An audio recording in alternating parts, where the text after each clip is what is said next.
welcome to Human Talk, where I don't have an intro, which this is the podcast in which You don't have an I intro? don't have an intro. Where did the intro Make one right go? now. Hmm. Uh, shit. All right. Improv intro. Here I go. This is the Human Yeah. Talk. You stupid. I can't say that word on air. So here That I was good. am. Here I am Perfect. with and please excuse the audio.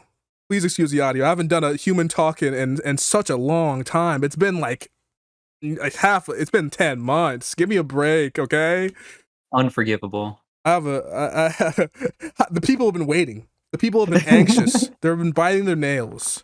And They've been waiting at the who edge is of this their seat. person? Who is this person I'm talking to? You have to introduce yourself. Every person has introduced themselves before, so you're not gonna break the cycle. Oh my goodness, yeah, I don't want to do that. Hello everyone. My name is AnemoianArts. Everyone just calls me Annie. Nice to meet y'all.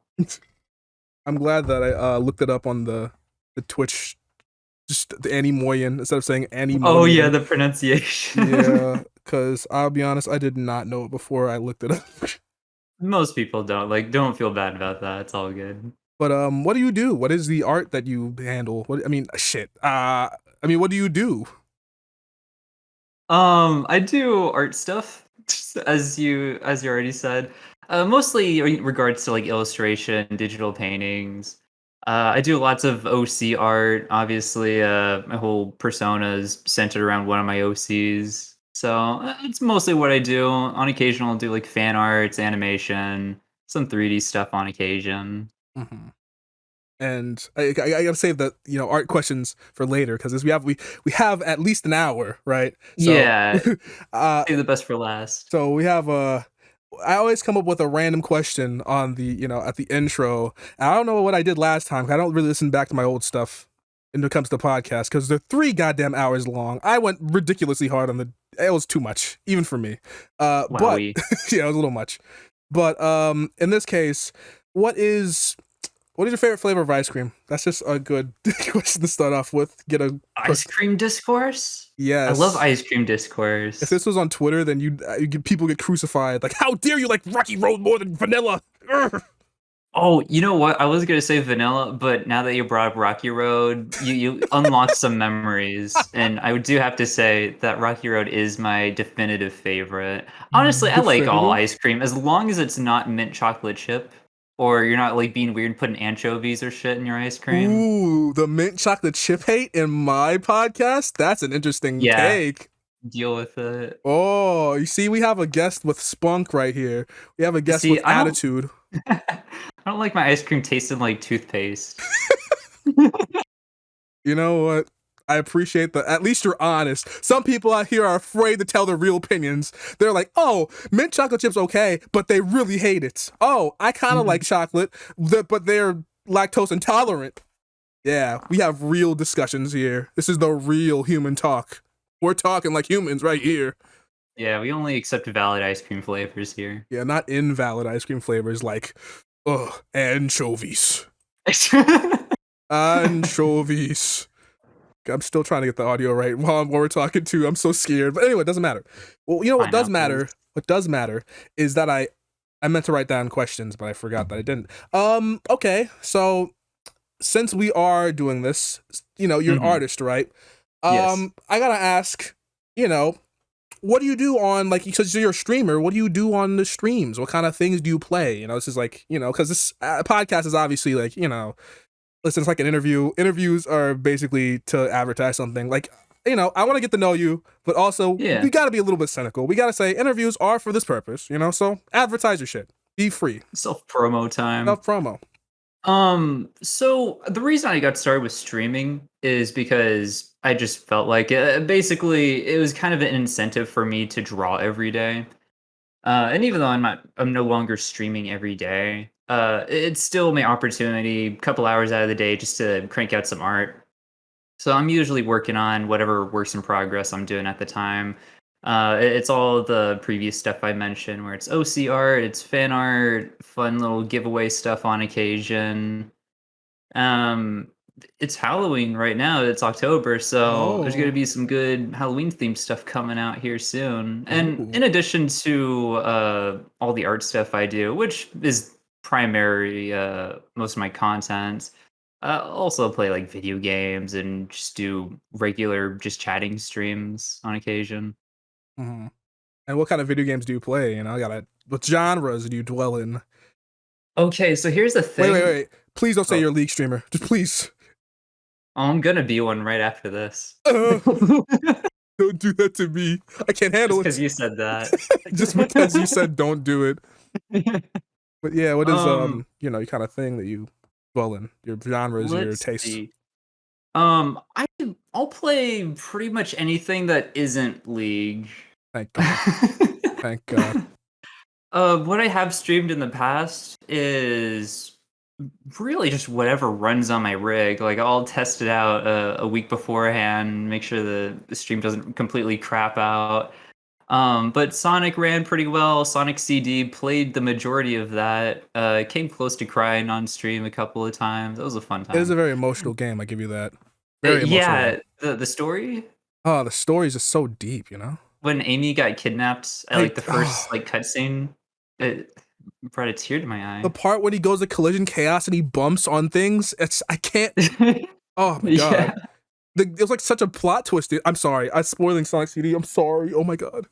When you're like running full speed and then you get to the end of this little platform and then there's the reverse trampoline thing that like pushes you back Don't say at that. full speed. Yeah. Starlight Speedway had all of those. I couldn't. Oh man, that was such a engaging level. Yeah. So surprisingly I managed to beat that. I'm not usually good at the older Sonic games at all, but they're very fun. I do like them. So, what kind of Sonic games do you like usually stick to? Since you said the older ones. Oh, which ones do I stick to? Um Let's see. Sonic Generations was really good. I played a lot of that when it came out. I grew up in the 3D era, right? Mm. So my first introduction was um it was Sonic Heroes. A lot of people start out with Sonic Adventure, but my first game was Sonic Heroes on the Xbox. Sonic Very fun game. Heroes. Yeah, are you familiar with that? Yeah, it's the one where you have the three people at once. Yeah.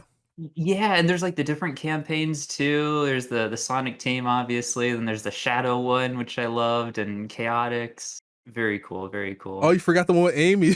You forgot the. Yeah, there's the Amy I forgot squad. which one that one was too. I'm not gonna It lie. has Big the Cat, Oh, it does have Big the Cream. Cat. Oh my God. Yeah, he's like the tough guy of the team. Yeah, they have. Yeah, because Knuckles is the tough guy of Sonic, and then like the robot is the tough guy of whatever it's called, Yeah, and then whatever the fuck the crocodile's name is the tough guy of you know. the big designated big fella. Yeah, the big boy, designated big boy, There's the big boy. There's the flying individual, and then speed person. the flying individual. Yeah, That sounds so official, like the person prescribed to fly. yeah. Oh my, Designated the flyer. designated flyer, like the designated driver. I love that the Chaotic Squad, they have a bee as like their flying person, and somehow they're able to hold up the weight of some what armadillo and a crocodile by their feet. Yeah, they're like gigantic. Oh, I think it's a chameleon. It was it's SBO. Yeah. He was Yeah. cool. I liked him. He was like some Naruto wannabe. Every time I hear about any kind of ninja in a piece of media, is always like Naruto vibes from this one. It's like you're not wrong, but you have to say it like that. I True, mean, true. no, I get it though. You said on the Xbox too. Yeah, Xbox was my first like big boy console, you know? Wow, the way you said it. 'Cause Yeah, I mean, okay, so you had like handhelds before, or did you have like like Fisher Price or whatever? No, okay. I had a PlayStation 1, but I was like an actual infant, so I couldn't play it with my small hands. So I Oh, just watched my dad play video like Metal Gear Solid. I'd watch him play that and like some yo, other stuff. But that then when I got an Xbox, I could game for real, you know? that means your taste is like god tier, yeah? Because you watch like Oh, you that literally was my first exposure, yeah. your first exposure to video games was MGS1. That was crazy. Yeah, and later it was Halo. I was like another one. I watched my dad play.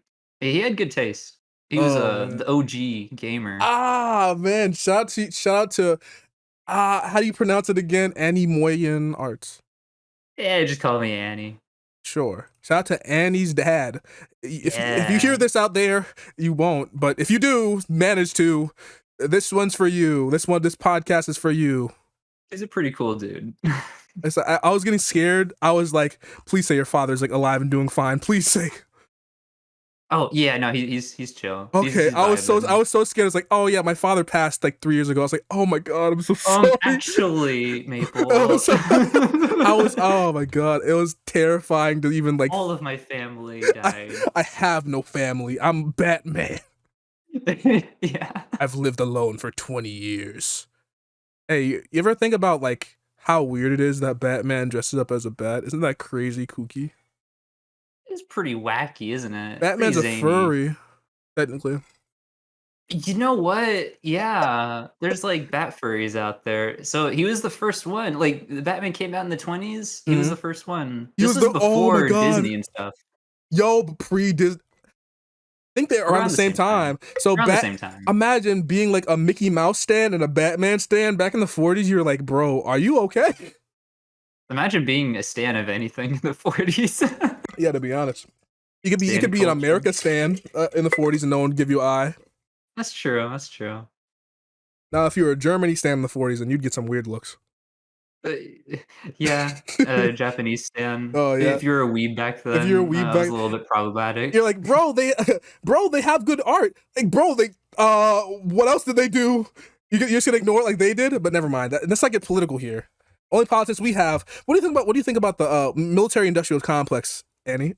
Oh, Like, what do I think of the military-industrial complex? what if we just had this like random shift from oh yeah, I like Halo too to so what about politics? You know, what about is that some Eric Just Andre show shit? hardship, yeah. That'd be hilarious. One day I want to do an episode where I just straight up just like go full political, like, yeah, this political side that I don't know anything about. Yeah.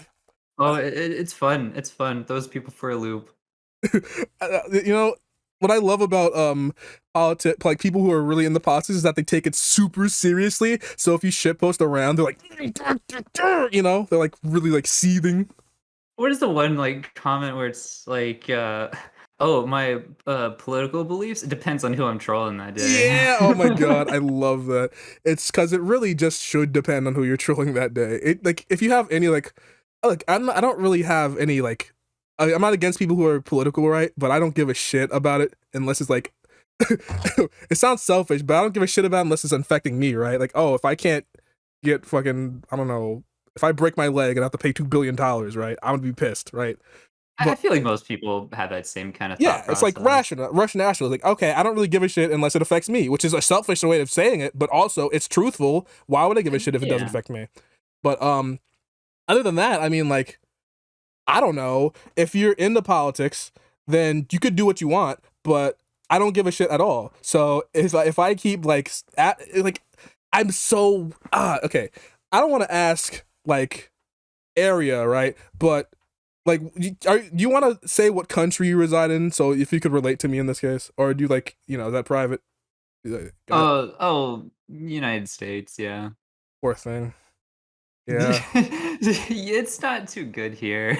Yeah, I'm American too. So I'm saying you could relate to me in saying that everything is like political, right? Everything is like okay, like people like I know I've had this conversation before, but some people are like, oh, this is political. Star women in Star Wars, that's political. That's not that. What are you talking about? That's not Female in females. Star That's Wars? not political. I'm saying if I say good morning to somebody and there's somebody sitting beside them, like, so why didn't you say good morning to me? Are you not saying good morning to me?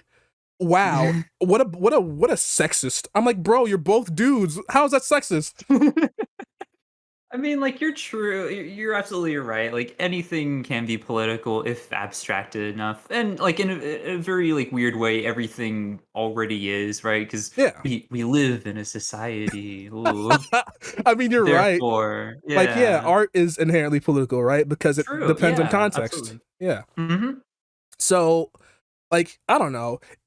There's like a mix. There's like this always like this like thin line between, okay, this is a overtly political work, and okay, this is like, if you look into this politically, then you're going way too far. You're looking at it wrong. Like, okay, like My Little Pony, it has some depth to it, but Oh my god, it, fucking My Little it's not a Pony. Marxist critique, all right? It's not a Marxist critique. I don't care what kind of evidence you give. It's not. I don't give a shit. Could you Please stop. imagine, like, the entire episode is just, like, a bunch of cartoon ponies reading, like, Das Kapital or something? Just like Quoting this Lenin. this really like hard, like super dense political work about like these Yeah. various systems. That'd be hilarious. Oh my god. Like oh, Twilight Sparkle. Have you ever read what's it called? The History of Mankind's Infrastructure? Oh, it's such a good book. Because it would like fit the narrative in a way, right? She's always like reading some shit. So what if they just gave her like random, like super boring political books that she's like carrying around? Yeah, one thing you could do is just like have her reading off to the side, but ever so slightly you can have the front cover of the book present, and you can just like see some really out there like political books. That's Just like some hard theory and philosophy she's reading just in the background. Freud, my favorite. Hey, any pony want to read Freud with me? Oh my Hey, god. Freud had some good points, you know? Yeah, he wanted to fuck his. I'm not gonna do that because everyone says the same thing about Freud. He wanted to fuck his mom. That was weird. But I'll give him the benefit of the doubt. Yeah. He didn't. He at least said people want to fuck their dad too. So at least it's equality. Yeah, gender equality and all Yeah. that. Freud was ahead of his time. He was, he was equal. He was a weirdo. He was horny on Maine, but he was equal. He was ahead of his time because he's horny on Maine. Hey, I mean, who isn't at the end of the day? Yeah, but no, everyone in the 1910s, right? They were horny on side. They were pretending like, Madam, I would never say something like that. And Freud was like, yo, people like feet. Isn't that crazy? Their minds are fucking weird, dude. Dude, they were all high 24/7. They Like, were on of course they got opium. into some crazy stuff. Yeah, opium, the freaking cocaine, just in everything. They got some weed and the basic like medicinal products. Yo, those are crazy. Because the thing about that is that every time I think about like 1910, like anytime before like 1950, I just say they ate off of lead plates and that was their special plates. So I can never take them seriously anymore. Yeah, take everything they say with a grain of salt. I'll take it with a grain of lead, thank you. Yeah, pass the lead over here, sir. Can you put salt with some lead, please? But yeah, the old times were weird. Speaking of old times, I'm gonna have really good transitions. That's my thing about this podcast. Good segue. Good Yeah. segues. Think about old times. What was your favorite like era in music? Favorite era in music? Yeah. I think the indie scene right now is pretty exciting. Based. Oh, that's based. I was because if I ask someone else this question, they're like, "Oh, I love the '80s. I like Michael Jackson. 70s rock. '70s rock." I mean, yeah, people do like '70s rock. That's true. Like, I love the Beatles. Like, everybody loves the Beatles. But now this is based right here. See, this is. Now tell me more. What are your favorite groups, bands, anything? Okay, I'm like a huge vaporwave snob, man. I love anything from like Blake Banshee, Men with Haircut or something. They all Yeah, have Men like with Hair- really out there names. Haircuts for Men. Haircuts for Men. They do good stuff. George There's some Clanton. other Please say ones. George Clanton. I might have heard their stuff, but I don't recognize the name. I'm saying I love George Clanton. You gotta listen to But Slide. all of that, yeah. Bass. Easily. Like, I liked all the other guests I've had. They're all my friends. But easily the greatest music taste in all the guests I've had. I don't mean to throw that shade to anyone else who's if you're on the podcast, you're automatically on the I can lightly roast you list, not go hard. But If you don't like vaporwave, just like don't even bother trying to get on this podcast. For real, afterwards. for real. At least listen to Floral Shop. At least, come on. Oh yeah, I was gonna bring up Floral Shop, but that's easy to bring But up. you, Yeah. but it's influential. It's influential. That's the thing. That's the trendsetter right there. It's like, okay, well, it's the first of. That's not the first of the genre. Not. It's not. It's kind of close. It generally is kind of close. I Aside think from before that was Echo Jams and a couple other things, but like, if we count Chopped and Screwed as the basis, then like DJ Screw's like the original vaporwave artist. But I get the furthest I can think back is probably OPN, Czech Person or whatever, Echo Jams. Echo Jams was pretty good. I will say that it was really catchy. You know, all those like I love that they have all these like repeating parts. That's my favorite part about vaporwave, the sampling. After like people left the Yeah. sampling, I think it changed. I still like it a lot, especially like, you know, again, artists like haircuts from like people who don't use samples, they have the same ethereal like vaporwave aesthetic, right? hmm But I think the sampling was what really like brought me to the genre. Like because the 80s like has this particular sound you can kind of replicate. You can't really. Like it's like the certain mixing, the like audio quality, the like uh you know, the way they did sounds. It's just like using a DAW, for instance, like that's digital audio. It's automatically different than like analog, right? So it's like you can't perfectly replicate it, but you can try your best. I will say sampling is probably the most important aspect for me, right? Because I haven't been able to enjoy much of what's come out recently because there is just less sampling. It's essentially just decor. Mm. Decor. Yeah, just opposite of Decor. nightcore. I mean, you're right. But actually, when you say it like that, it sounds so much weirder. Like it's the opposite of nightcore. Vaporwave is like It's what it is, though. Especially like when there's so right. much little effort being put into it. You ever see like vaporwave remixes of just X song, and they play Yeah. it back but in slow motion, and that's it. That's supposed to be the vaporwave part. I mean, yeah. At least like do mixing, you know. But that doesn't like effects. The effects is like what really makes vaporwave, you know. Yeah, definitely, definitely. I think the thing about vaporwave is that people like it has this like I don't know stigma that it's just oh you just 80 just reduce the same sample 15 times, but it does. I know it sounds pretentious to say, but it does have a certain like I think vaporwave has looped around like 7 times into being ironic, post-ironic, like not respected, super respected, real genre, fake genre, real genre again. Like I don't like no matter what you say, it'll probably be like weird, right? But Yeah, it's really gone back and forth. I'm telling you. Uh, it reminds me a lot of what is it, webcore, dreamcore. Like that's another thing that's kind of like been propping up. That's almost essentially just the same thing, except a little bit recent, a little bit more tweaked out. mm, Specifically like centered around like early to mid 2000s websites, which I think is kind of neat. I like the historical context of it and the visual aesthetics of it too. I think that's another like really important core element of vaporwave.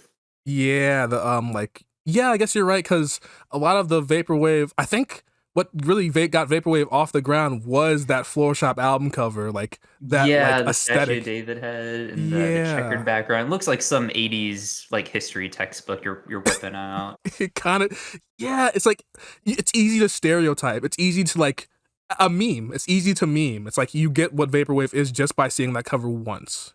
Honestly, yeah, it's probably one of the better examples of an album cover, just kind of like giving you a full or giving you like an introductory experience of like, oh, this is what this album has to offer for you. Hmm. Like I want to ask, just for like reference, what hmm are your favorite like album covers? Like, you know, people have their favorite albums. Like, you know, what albums covers do you say? Oh, that's an amazing album cover. Okay.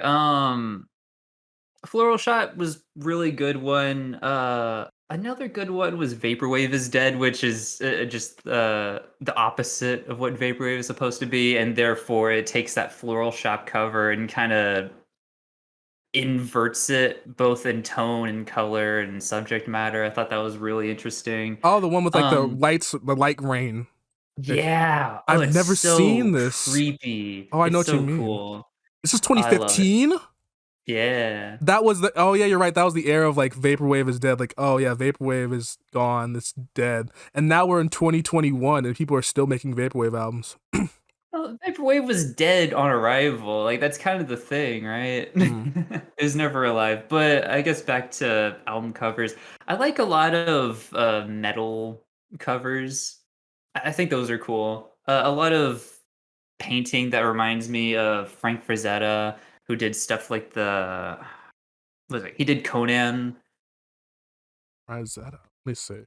Oh yeah, like the super like medieval artworks. Yeah, medieval barbarian. He had like a really good sense of anatomy.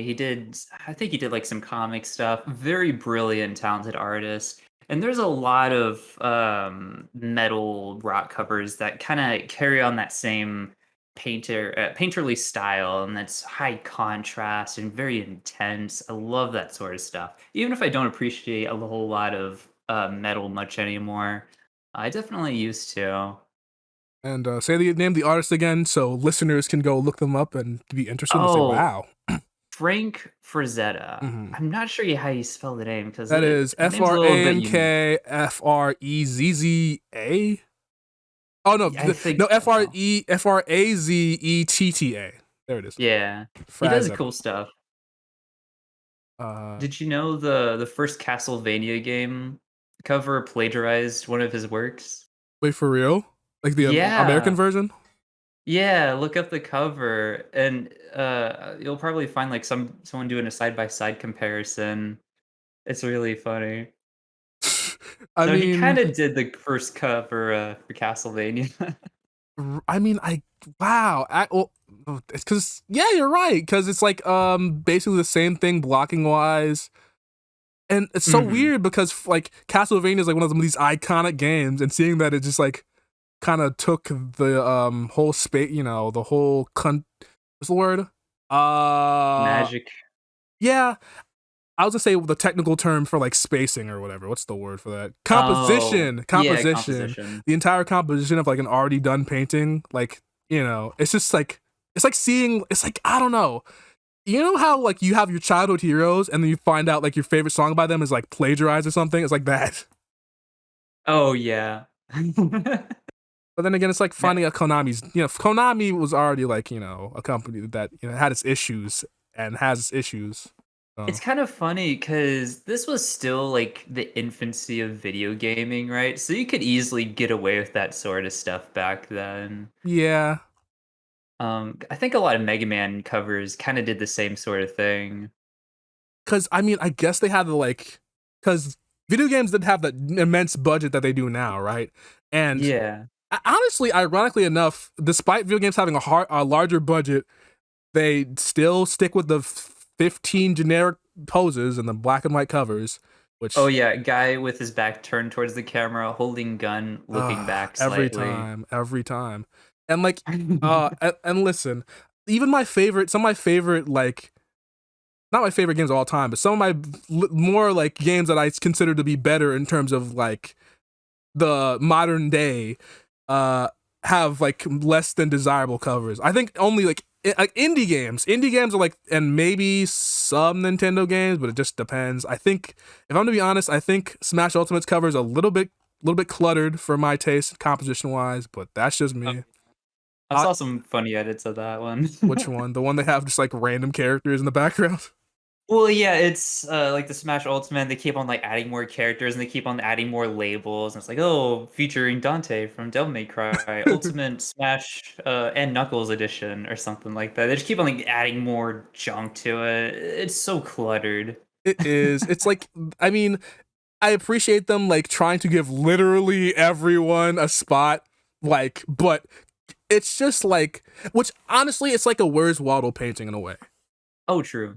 So it's kind of like Where's Waldo of like video games and characters. It's like, okay, this like appreciating everybody. So I'm like mixed on it. I'm like, okay, it's pretty cool having that concept of having enough characters to do a Where's Waldo painting and have them all be playable. But also, it's like, dude, like I like minimalism so much, and having you clutter it up is like I'm stop. not a huge fan of minimalist, but could you imagine the next Smash game cover is just what, like the little medallion with the Smash logo like Yeah, on some sort of like floor? but It has like some dynamic lighting to it. that would be kind of cool. Okay, That would be pretty hold badass. up. Since Smash is getting its last, this is gonna time the podcast. So I'm gonna make these podcasts a little bit timeless, as in no, I don't because internet stuff is not timeless in general. But I wanted to not mention this, but tomorrow is gonna be the day that the last Smash character is revealed. The final day that we like before the final Smash character, maybe ever. because Ultimate is probably gonna be the last Smash game for a while. I mean, it has 80 goddamn characters. Which gonna be second. Is So, it really? I mean, like, I'm trying to think how many characters are in that game. It's got to be at least like 30 plus, right? For Smash Ultimate Yeah. characters or DLC? Because they have like almost 20 DLC characters. Oh man. I said Yeah, I was thinking DLC with all the new characters they got added into. because they have like what the Fighters Pass 1, the Fighters Pass 2, and if I count Smash 4 stuff, that's like 15. So yeah, in terms of Smash's all DLC, like we've had like all this time for DLC. Who do you think is going to be confirmed for Smash tomorrow? I'm gonna tell you this. I'm gonna be the one guy that's like, I don't give a shit who's scared of Smash. I haven't played Smash because everyone and their mom wants to pretend that like they're gonna, oh, this character's so cool. I'm gonna play them all the time. Like, bro, Banjo-Kazooie was the dream character and nobody mains them. That's how I know you all don't really actually want to play the character. It's all about the hype and zero Yeah. substance, man. Once you actually have it in your possession, It's something else catches your interest. it's like, I don't know. It's like Final Fantasy VII Remake, right? Yeah. It's a fantasy, literally a Mhm. fantasy. Oh my The final. god! Oh my god! They're gonna remake my favorite game. Whoa! How's it gonna look? How's it gonna sound? And then once you get it, it's like, okay. I mean, it's pretty good. I finished it. Yeah, that really threw me for a loop. I thought people would be talking about Final Fantasy VII Remake for much longer. I don't think it's like a bad game or anything, but they just kind of like dropped off. I mean, it's not finished either, right? I guess, but also it's. I mean, like they finished the part that like. Because I mean, Final Fantasy VII is a finished game already, so it's not like we're waiting on Oh, the story, yeah. right? So it's like essentially like, okay, what will they change? But essentially, we know all the story beats they're gonna go through and what they're gonna remake. So I don't know. It's like, but I know what you mean. Always figured it was Mhm. because it was a single player game, and single player games don't have like the long staying power of like multiplayer games usually. But Well, people were talking about Last of Us until I was bleeding out the ears since like 2013. The yeah, game's fun, but it's not like almost 10 years worth of conversation. Nah, fam. I'll tell you what. In terms of like game discussion versus like the quality of the game, um, it really like it just depends. It's really like a coin flip on your game is really good. Are people gonna keep playing it for at least like a little bit longer than like you expect? And Mhm. in terms of like Final Fantasy VII Remake, that was like way shorter than I expected. Because people are still talking about 15. People to this day are still. I saw a review that was newly posted about Final Fantasy 15 like yesterday, but Final Fantasy VII Remake, like I have not heard a word about that game since March of what last year? This year? Last year? I can't even remember Mhm. the date. So the thing is, I think mostly because it's the like I don't know whenever a game is more ambitious, that already has more discussion towards it. Like for instance, like Cyberpunk, right? Cyberpunk has this whole Yeah. like mystery about it. Like okay, firstly, this game is like building up all this hype. Is it gonna be as good as it's gonna live up to the hype? Secondly, all right, it's not gonna live up to the hype. Oh, why did it die? Why didn't people like? Why aren't people liking it? Oh, what happened to it? You know? Mhm. And One thing that oh, fascinates me is Final Fantasy 14 has kind of over encompassed both of those games. yeah, because the MMO space has like basically been like a Final Fantasy 14 machine. Pretty much. Yeah, especially I don't want to say recently, but a couple of months ago, I think it eclipsed World of Warcraft for the first time, We like in have terms of active players. we have achieved world peace. Yeah. We have finally done. Thank you. Oh, have you read about all the fun little like censorship things that Blizzard's putting into WoW in order to I don't like be more chill? For yeah, Like, for like, the certain market, of course. yeah, they're like removing typing in sex jokes into Oh, the chat. They're covering up like the women in like the little decal texture paintings you see on walls. oh, And coming uh-uh. from Blizzard specifically, I think this is the most like hilarious thing. The fact that you said Blizzard specifically, I'm like, yeah, firstly, because what we know about them in the behind the scenes. Secondly, Yeah. because Blizzard's not the most child friendly company anyway. Normally, I would not like care about that at all, but from Blizzard, Blizzard, I think that's really? hilarious. You guys are think of the children. You didn't think of your workers. Treat virtual women with more respect than real I ones every is the lesson to be taken every here. single time because listen, this is a not like a non-stop because this is a thing I always seem to find online. I think that I'm one of the main people that is on the internet and I'm trying to escape. I feel like the only person that's like, all right, this place is cool. I like the people here. You people are cool. I'm the person I'm talking to right now. Pretty cool. But Hey, no, I don't want to be here for the rest of my life. I don't want to be here sitting and scrolling all day. I want to leave. And while, people can resign themselves to just chilling and just scrolling Twitter all day. I want to have a more active life than that. But so one of the things I see, I'm trying to keep this like third person perspective about all this online shit, right? mm-hmm. And one of the things I notice is always, without fail, every time there is like a virtue signaling, it's always like, oh, why don't you guys treat women with more respect? And I'm gonna send, you can't be looking at these virtual boobies. That's disgusting, you degenerate men. And then they look like, and then they go home, and then they scream at their like girlfriend or something, and they have like these people like have like literal like charges against them for doing something like bullshit against like actual real world women. Like it's Yeah, always like like that. figure out your stuff in real life first before Yeah, you practice start what you like preach. Practice what you yeah, preach. basically that. Yeah. It's not that difficult to like not be a person that's I don't know. All it takes is just minding your own business. Mhm. Like don't take your shit out on like other people. Be nice, be courteous, be friendly. But That's all you gotta do. you want to know like there's a lot of evil people out there, but then Uh-huh. again, not all those evil people are saying like, "Oh, be good, guys." Like murderers aren't going on Twitter and saying murder is kind of sucky, bro. Don't do it. Like murderers are cringe, and then they go and stab somebody. Like they're not going to do that. Yeah. I just like it's always with like this whole like especially with the gender stuff, gender related things. It's always like, don't worry, guys, I'm up for you women. I'm one of the good guys, and then they go and just like Oh be a bad yeah. boyfriend. Yeah, the fucking fedora dudes, the Ugh, neckbeards out there, the milady types. my It's like, lady. don't you worry, I'll treat you with respect. Every friggin' time. Winks.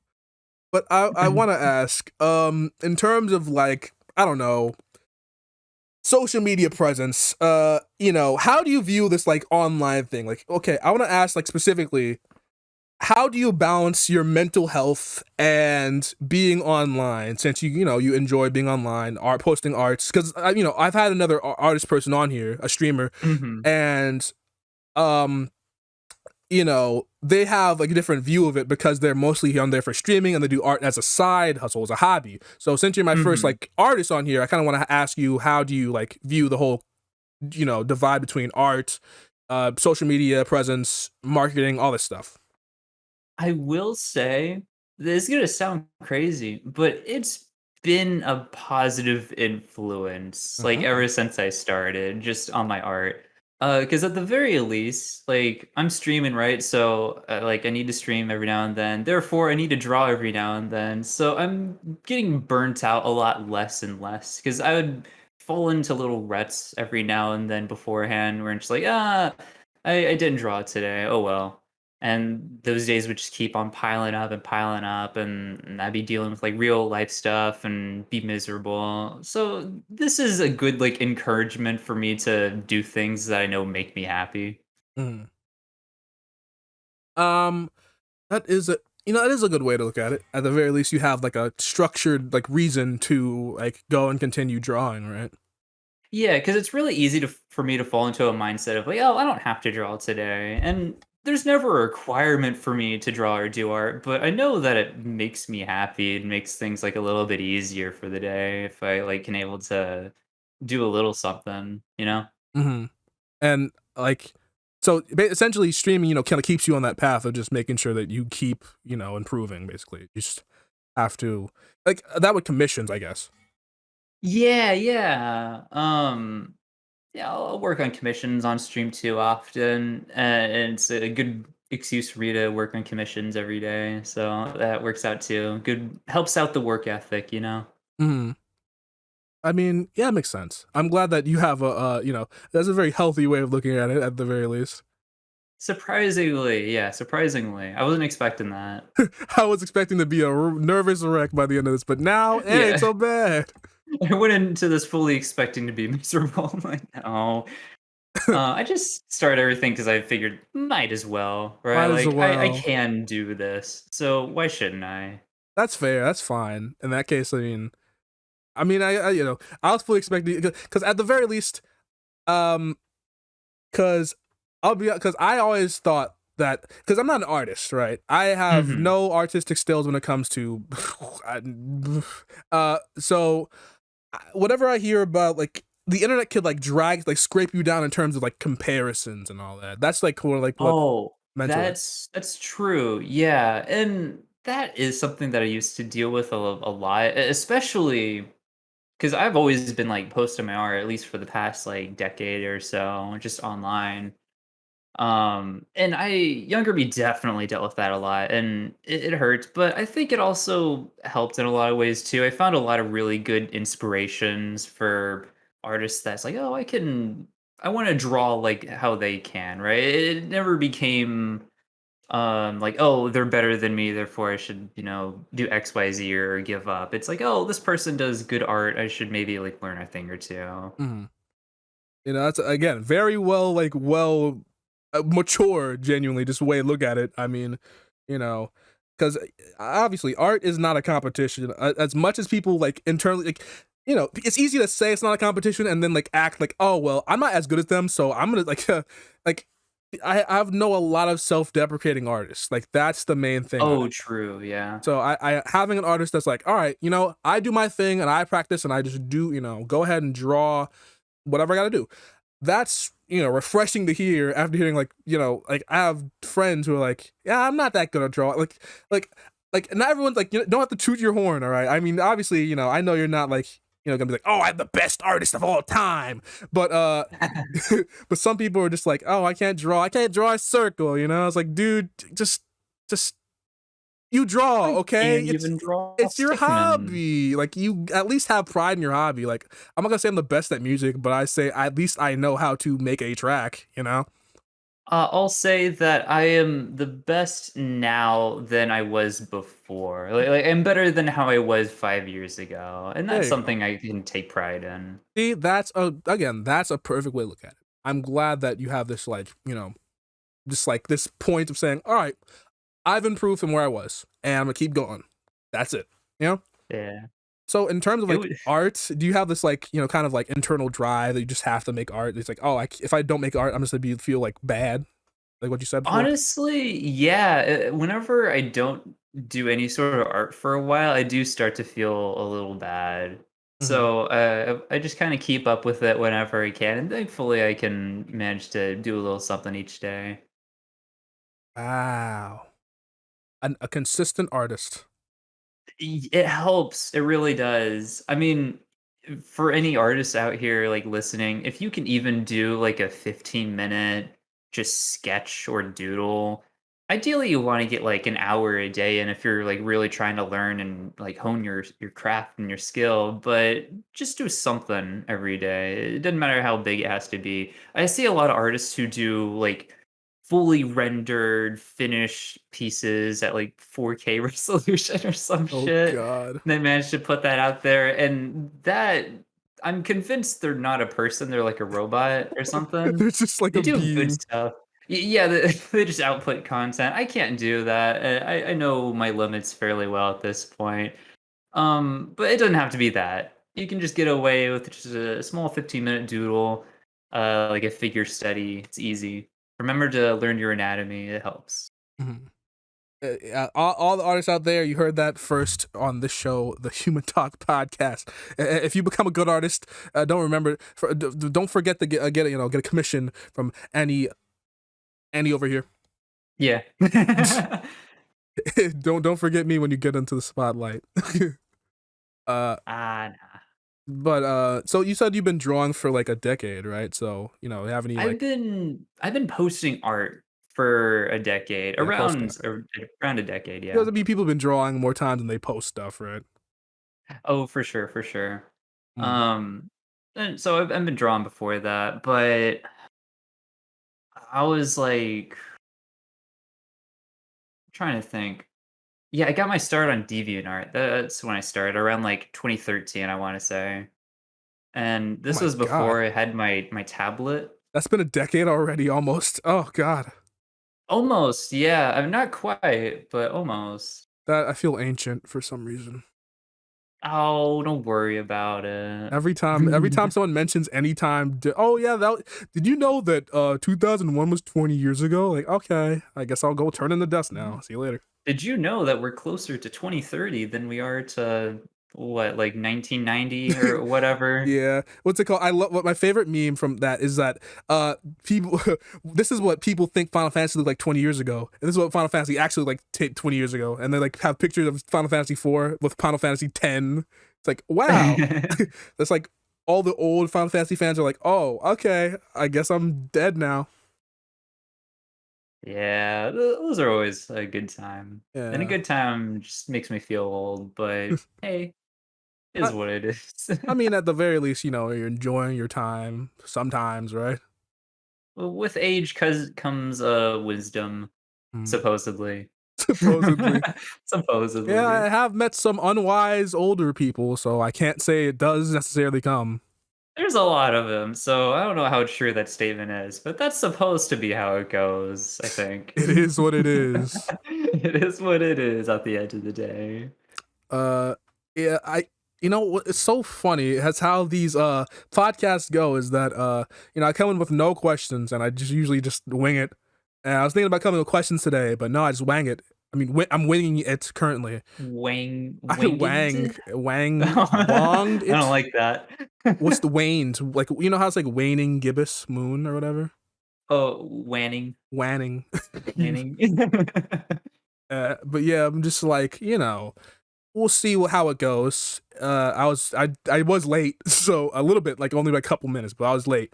So, also thank you for being on. We're not done yet. Yeah, don't look at that clock. We're done now. We're done. It's like hangs up. I mean, True. that'd be funny, hilarious, but please don't. I have to get everything set up again. But yeah. But one of the questions I was gonna like write down was childhood video games, but you already kind of answered that. But I want a more detailed description since you're here. Okay. I want to talk about Metal Gear more because I freaking love Metal Gear Solid. Please do. I should not have been exposed to that game at such a young age. You have to be indoctrinated into Kojima's like army. What do you mean? Oh, true. Oh, true. How else will you understand the story? The pissing scene was essential to the story of Metal Gear. Pissing scene. Good God, I forgot about. Oh yeah, every torture scene that he has in Metal Gear, all of them are essential. Every single one. You know what? Those were cool. I miss the jail scenes in Metal Gear. Metal Gear Solid 5 didn't have a jail scene. No, they had one where you rescue like whatever his name is, Miller. But that's at the beginning of the game. That's after the torture. Oh, It's yeah, after I the guess. torture. You It didn't can't have. count though. It needs to be like in the middle of the You got to game. see the torture. You got to see the torture. Well, I mean, it's such a good like opportunity for downtime. You just have like a couple of minutes to start calling everyone, and they usually have some really fun dialogue at that point. Like especially in Metal Gear Solid 3 is like right after you lose your eye, and I think like some sort of betrayal happens, and you can just get a lot of really cool dialogue nitpicks from Yeah, everyone. but because with Metal Gear, like you have this like. Well, actually, I want you to explain it. How do you feel about the comm system in Metal Gear? Like, what is like how like you like the details, right? I think that is such a brilliant idea because imagine if you had to make actual cutscenes of all of those. game would be way too long. Most of those calm dialogue scenes are optional and you can skip through them and you just have the little visual novel style like character portraits off to the side. I just think that's cool. It's very creative and a smart way to do exposition that's uh digestible. Hmm. Most of it's just flavor text too.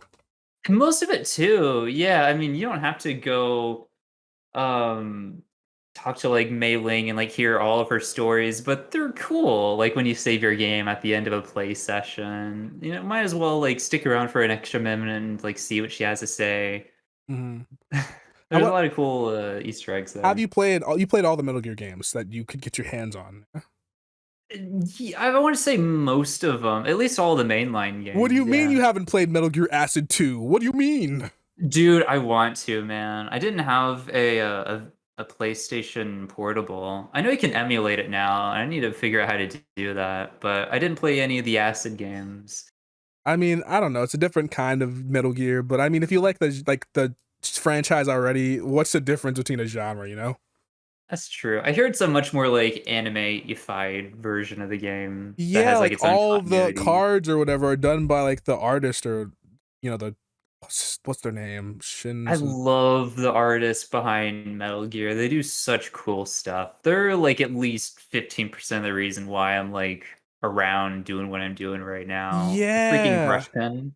I mean, Good stuff. if you see like the cover to like all like Metal Gear is like one of the like it's like it treats video game covers like album like artists treat album covers. It's like Oh I want yeah. this game to be a classic. I'm going to make it a classic album cover. So I'm going to get the best guy to do this album cover.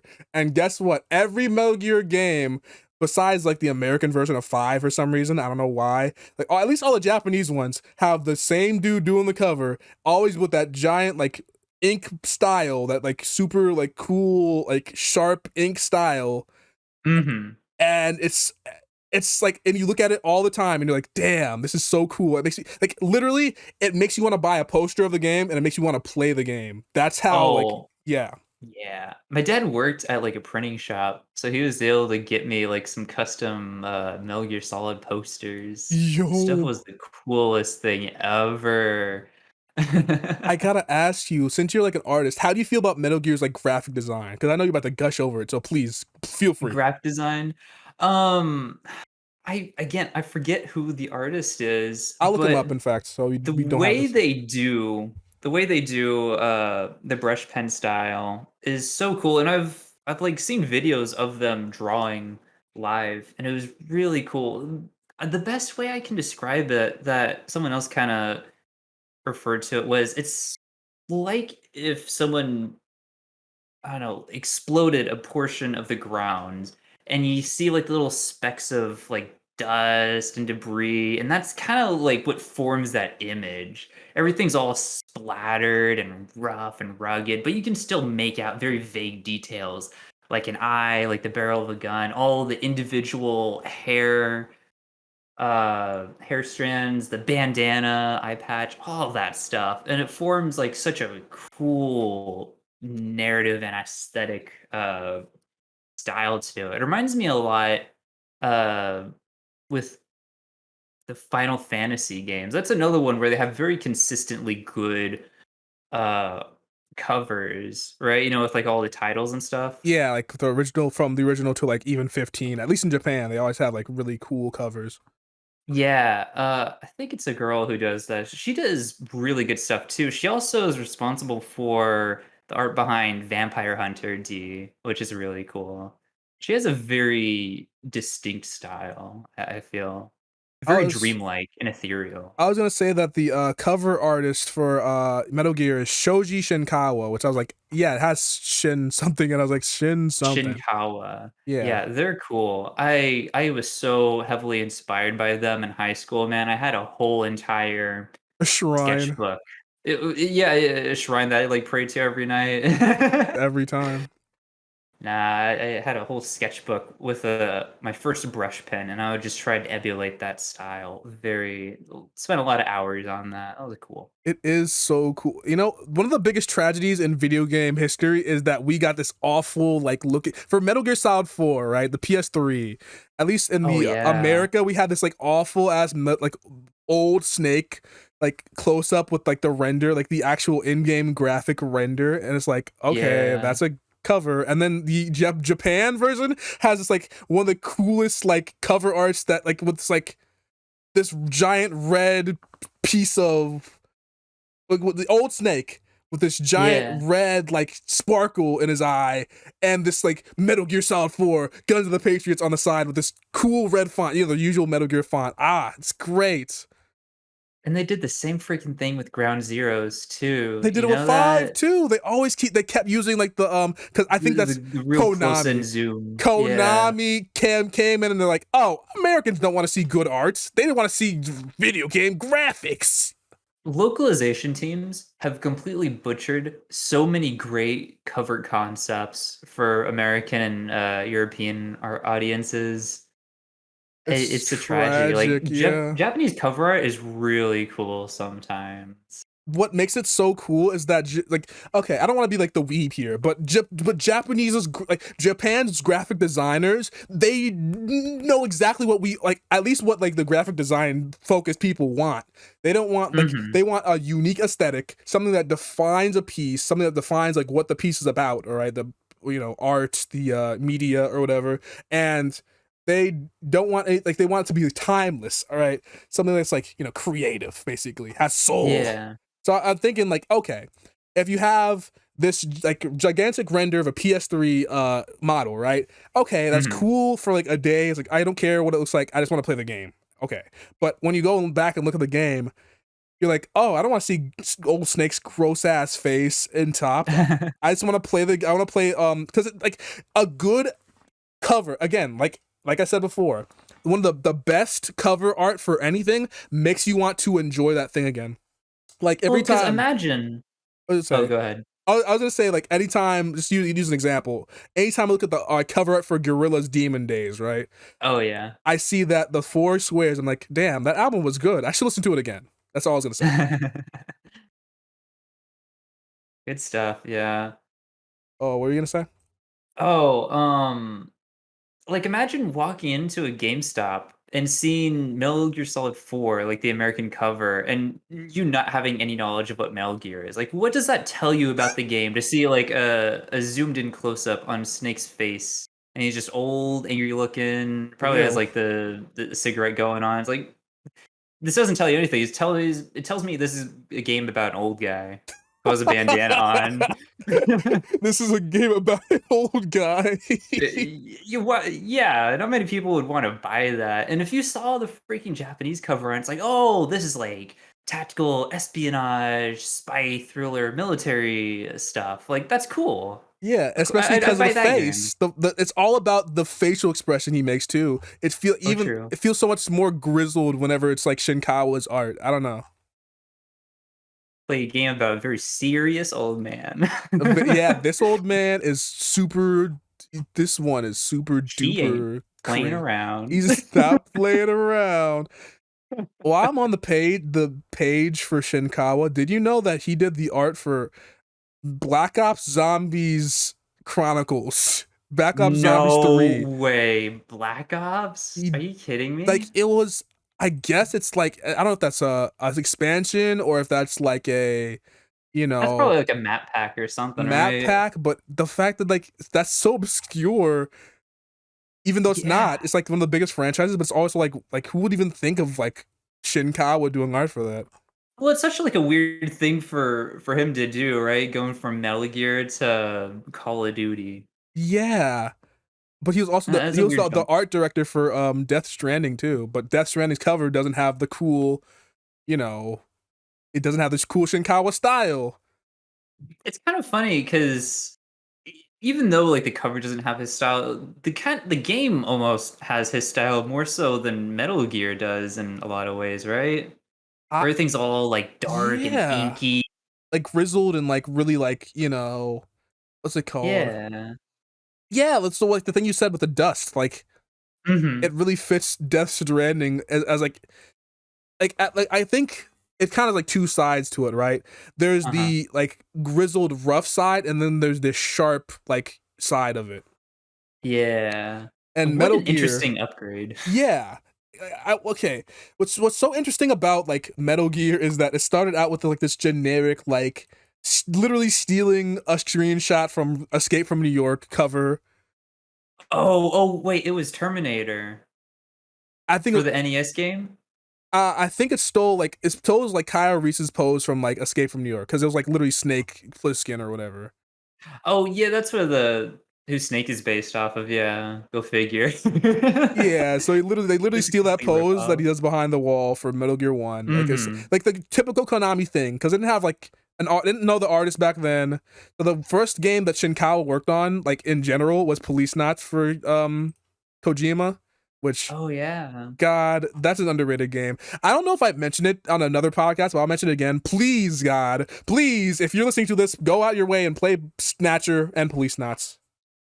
I would like to. My thing is I need to figure out how to get like a PC 98 set up because there's a bunch of like really cool games from the era that I just want to check out. The only thing is a lot of them are untranslated Mm. and I just want to appreciate all the cool like pixel art they have because that was such a perfect age for pixel art is like mid to late 90s. Especially in like Um curly compute like Japanese computers, so they have like really high dense, yeah. high resolution shit. Yeah. Yeah, that was Yes. cool stuff. But I have no idea how to work any of that. I'll have to look into it. But if I do, I'm definitely No, no, playing no. Snatcher and Police Knots. What you gotta do is Snatcher is already translated into English through the Sega Yeah. CD version, which very popular like version, as in like so popular that the original disc is like over $2,000 now, which is fun. Ha, yeah.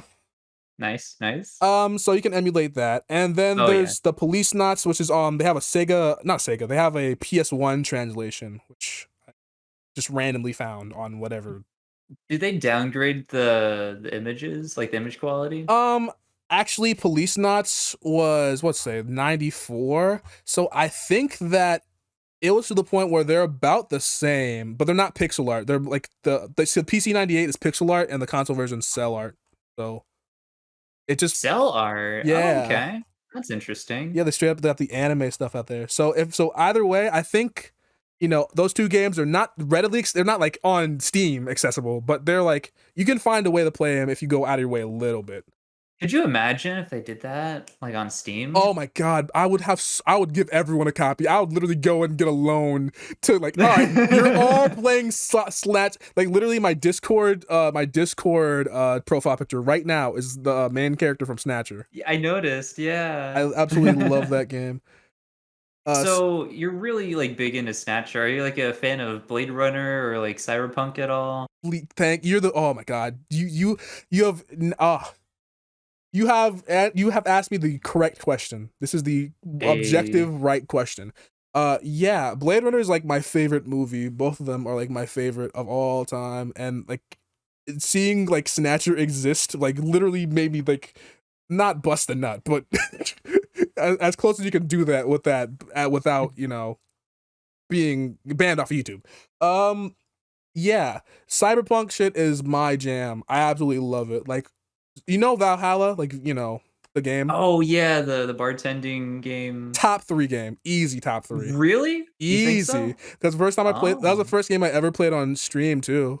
I've Wow, I have that on my wish list. It's nostalgic at this point. It's weird. It's only been a year, but like like that streaming that is like has this like internal collection. I'll always remember that as that game. I was like playing that on my shitty ass computer, being the only game I could probably run on there.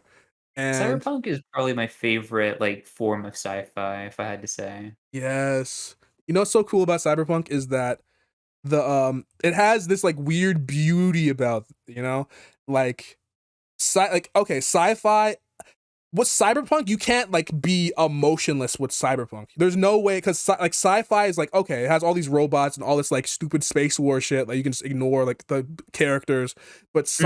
cyberpunk specifically is about okay, this is the characters, this is how like shitty their life is, this is how shitty the world is. how do they get through what they're doing with? Like, they can't fix the world, but they can at least like fix their lives, you know?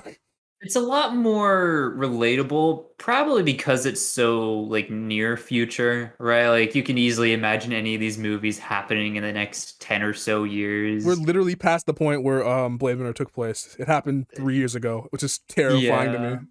Yeah, it's pretty cool. Hmm? You know, with Blade Runner specifically, I will. You have you watched the movie first of all? I've watched it a couple. I almost did a video essay on the first Blade Runner movie. Like that's how much I enjoyed the first time around. Everyone should do a video essay on the first Blade Runner movie. I don't care Well, who you that'd be a are. little redundant. No, because if you could, because what's it called? I will watch like all of them.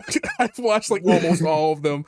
Like no, like, I think the main thing about video essays is that people need more different angles. People are very afraid to like have their own personal perspective and stuff.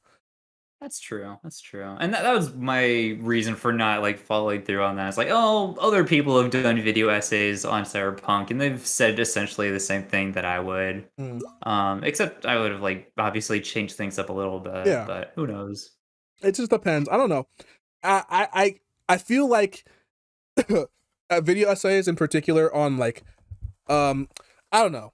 Video essays usually focus on like film and TV shows, but there's some that Yeah. focus on games.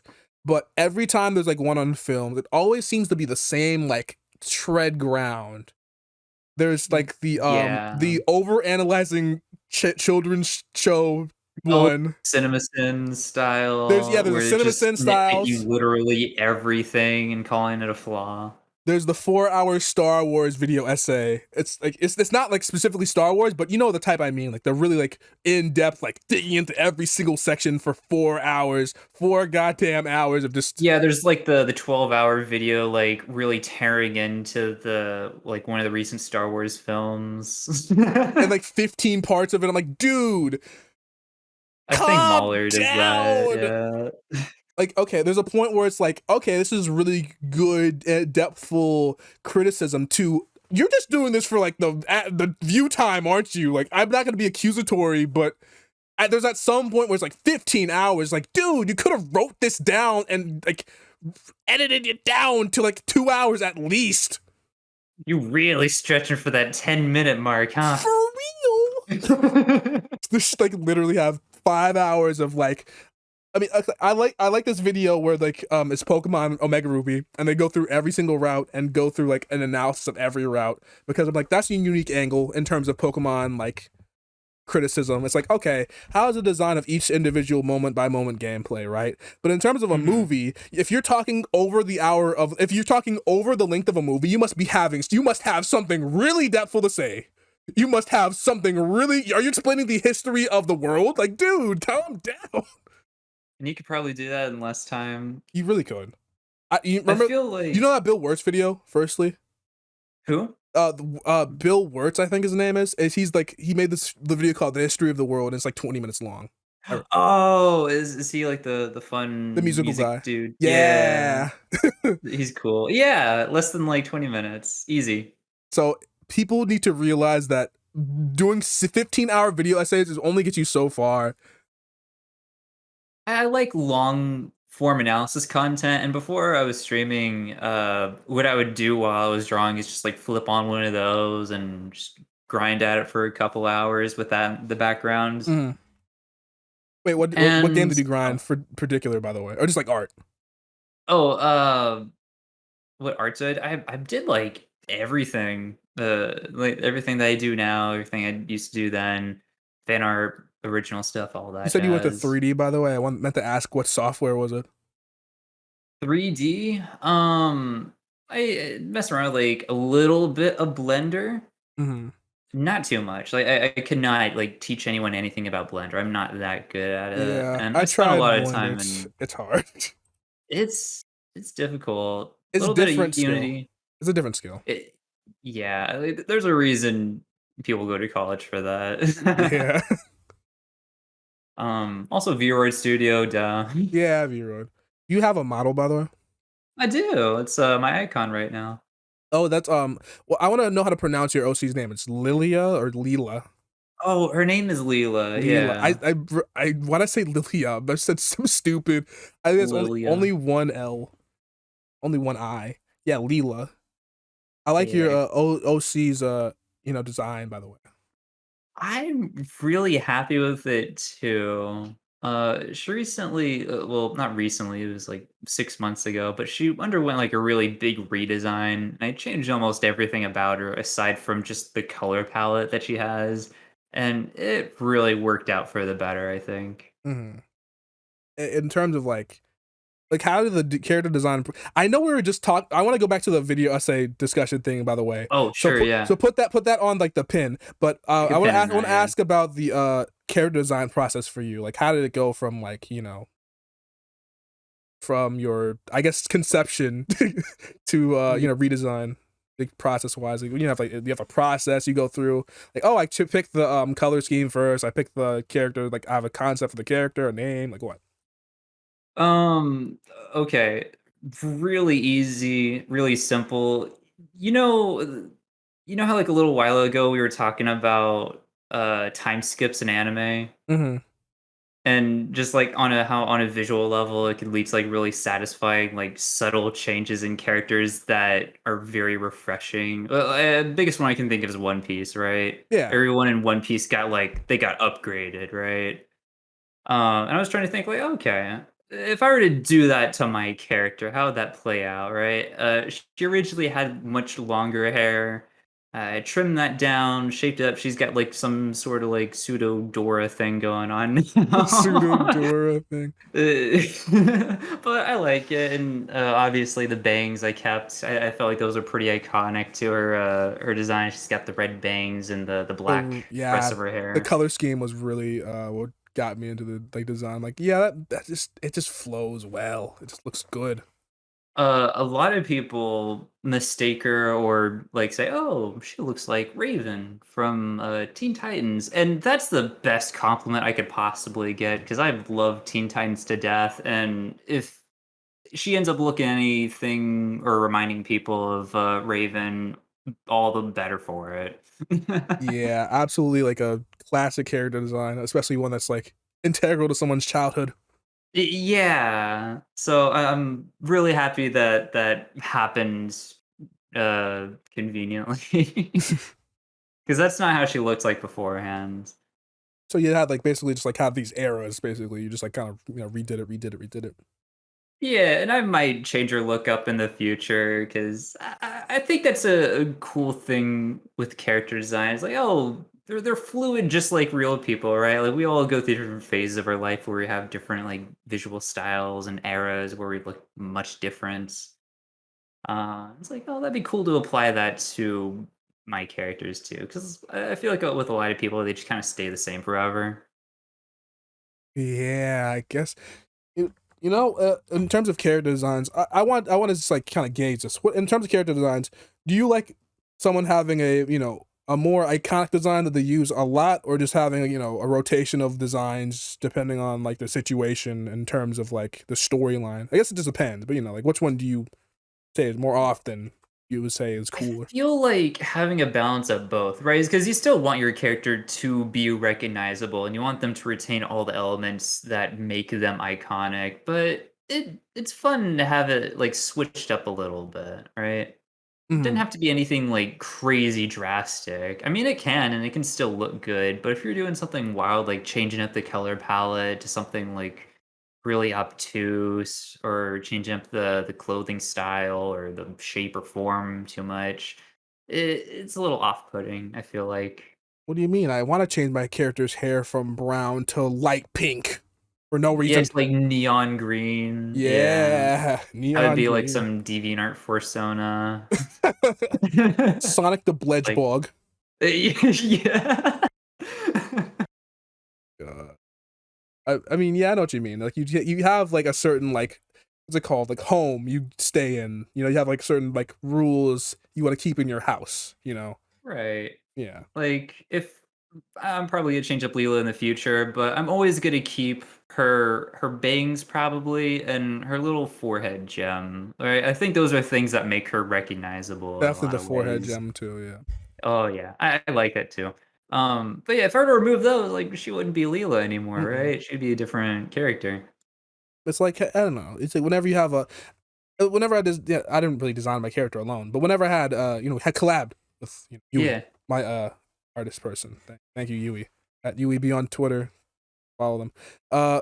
But whenever we designed that character, we had like the whole. There was like few things that I said I want specific. I was really specific with certain like things, and we had this kind of back and forth, kind of figuring it out.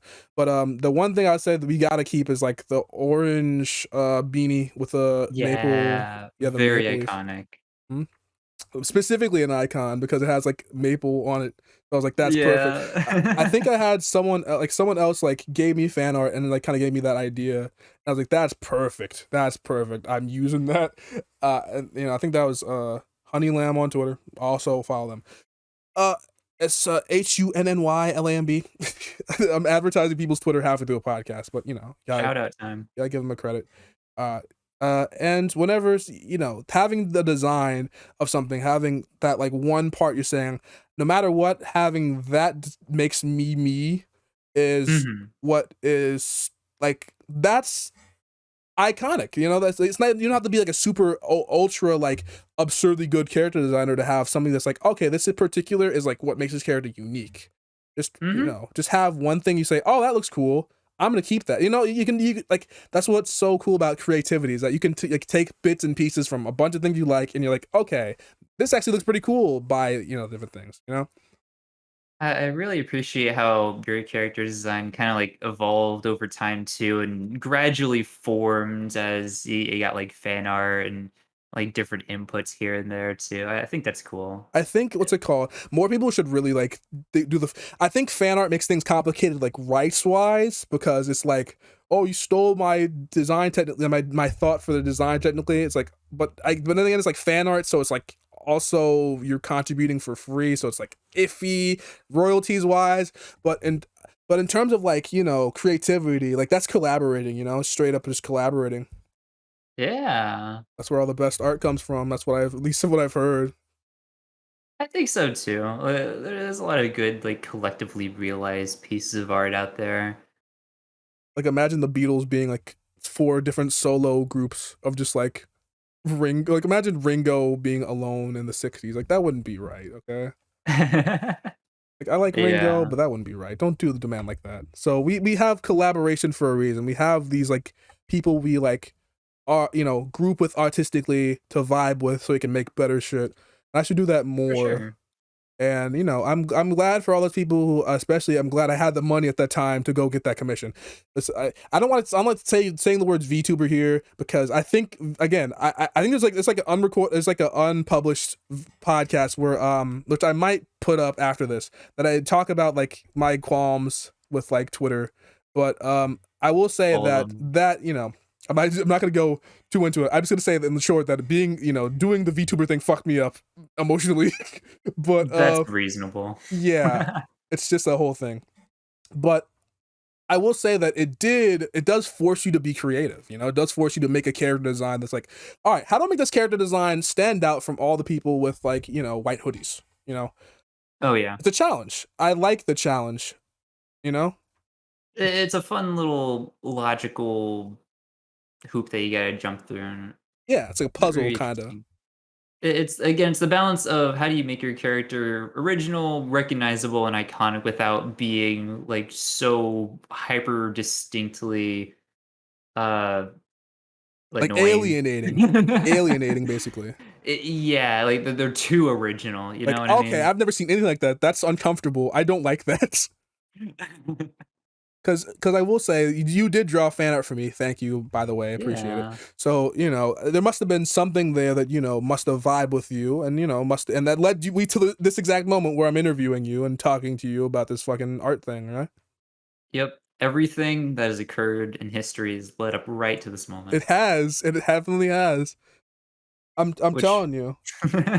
People don't view it that way. People say, "Oh, because okay, like sometimes living in the moment is very difficult, but when you live in the moment, right?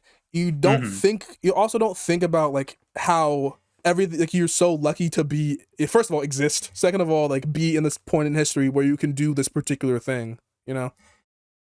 Yeah, if you were to calculate the probabilities of you existing, and not only just existing, but existing at this current, like, split second in time space, like, how improbable that must be. It's like incredibly improbable, which makes it so much more precious in a way. It's like life sucks sometimes, but also like the fact that we have it at all is like kind of cool, depending on what your perspective is, you know? Yeah, there's a lot of cool things about it that I can appreciate at the end of the day. Yeah. And I will Like say, League of Legends. you know what? That's it. You're off the podcast. Take out. Show's over. Show's over. No more. If you mentioned League One, I want to one day I want to get like a professional league player on here and just ask him why. Why do you do it? The second they start talking, just boot them. All right, that's it. That's enough out of you. I don't have any league players in my pot. What if I literally just get like the biggest league player on the streets on Twitch, and I'm like, okay, well, what do you want to? What do you have to say? Get out. Enough of that. You know, in a meta sense, it's kind of weird because this podcast is supposed to be about you, but we're kind of sharing the mic here. Oh yeah, But I don't mind that so much. I will ask, like, in terms of goals, like, what do you have any like long term goals in terms of like Oh internet man. shit? Oh, like internet wise? Yeah, you I'm can say pretty. your like altogether long term goals too if you want. Mhm. But I want to say internet shit first because I didn't want to invade your privacy or anything. I think internet's probably. I'm gonna be real. I don't have like a whole lot of goals, Mm, but internet wise, just keep doing what I'm doing. Like I'm not super hyper focused on growth, but I do like consistency, mm, right? Whether it's like posting regularly, streaming regularly, getting out art, and trying to get better at art. Maybe be a little bit better at communication and networking because that's really fun and helpful a lot of mm. times. Part of the part of the vibe, part of the whole thing about it. Yeah, Because it's like made a it goes lot of back to friends. marketing in a way. It's like networking. I don't know. There is a difference between networking and making friends, but also making friends is networking. Yeah. It blends together in a lot of ways. Like a lot of people I would make friendships with, like especially starting out here with the whole AnemoianArts thing.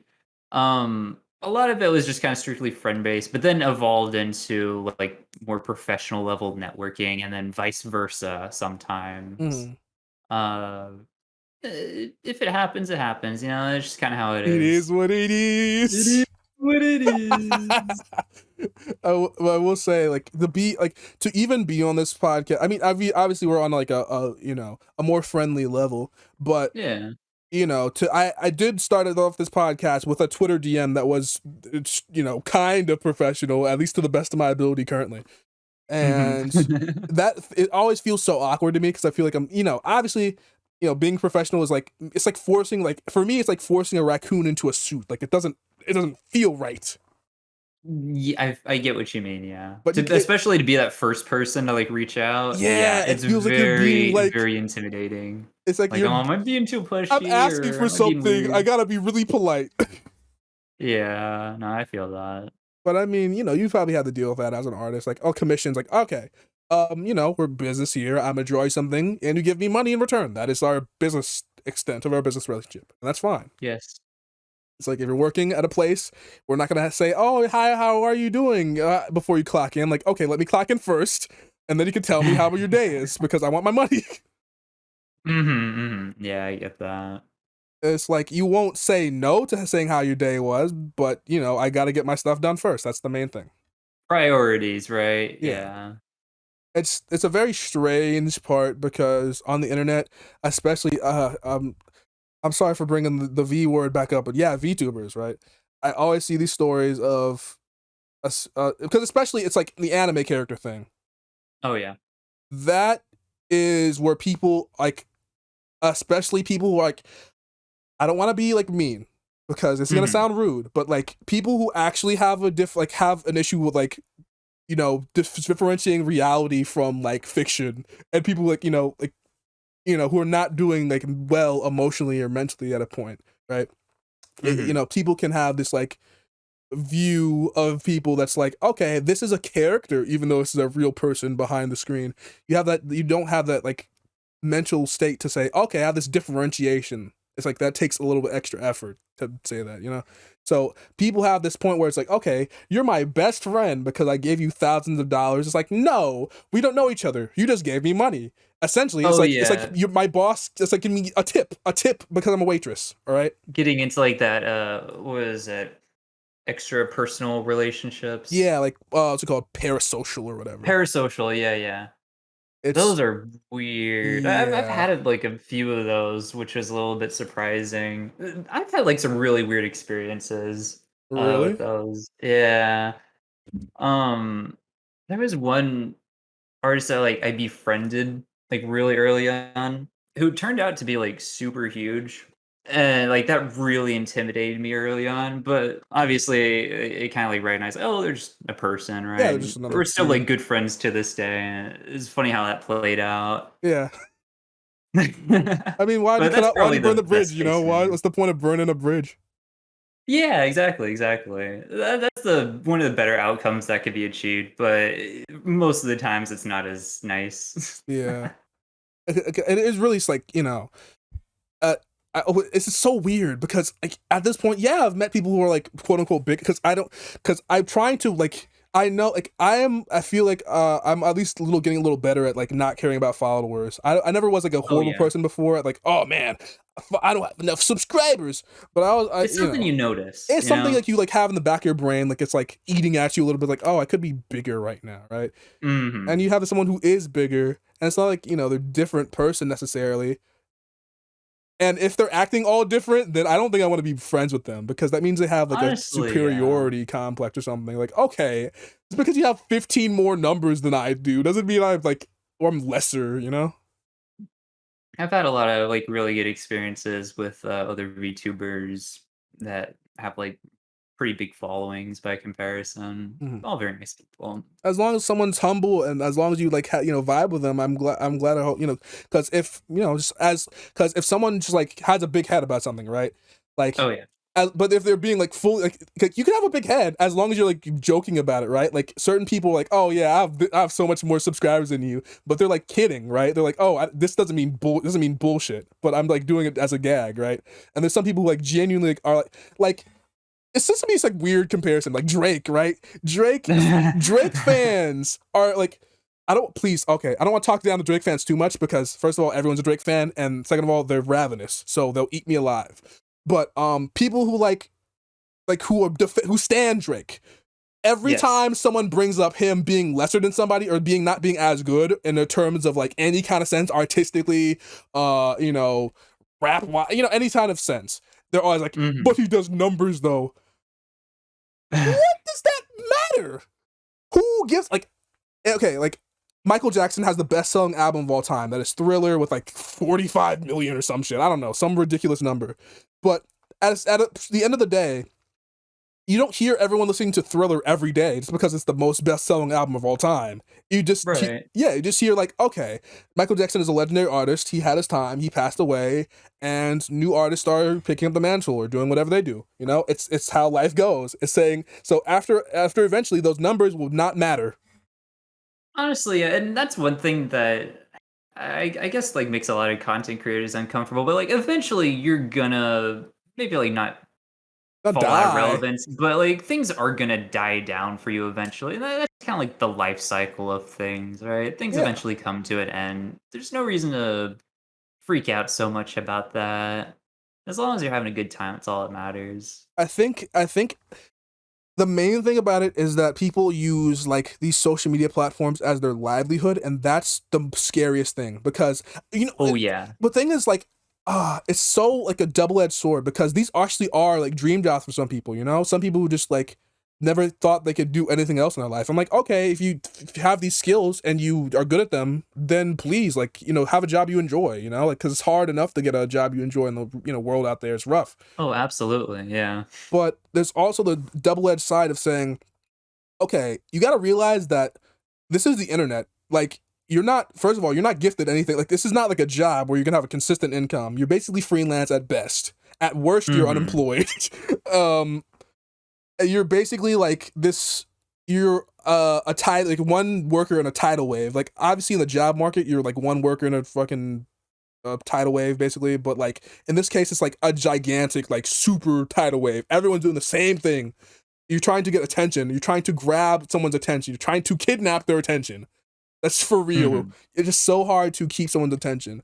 So Also, another thing is, like, if you do get to that point where you can go full time, like, it can, like, really eat away at you. yeah, that yeah, especially because like you are worried about the numbers because you have to be. You have to be. Yeah, like, for your livelihood, you do have to be very concerned about, like, what numbers are, and you have to essentially just be online all the time. There is no escape from Twitter or VTubing culture or streaming culture, any of that, if you're a full-time content creator, and not just for streamers, but really for anything online, right? Yeah. If you're just making videos on YouTube or doing whatever for Patreon, like, you have to be very concerned about that sort of stuff. And it's like everyone's like every job has its ups and downs, and it does. It does have its ups and downs. And I do not want to discourage anybody who's like, "Oh, I'm gonna make this a living," because if that's your decision. You can do whatever you want.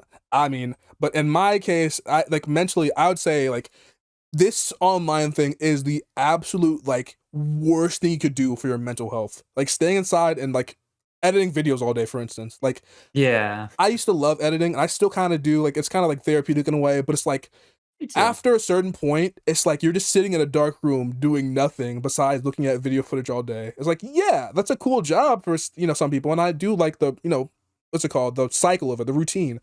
But Mhm.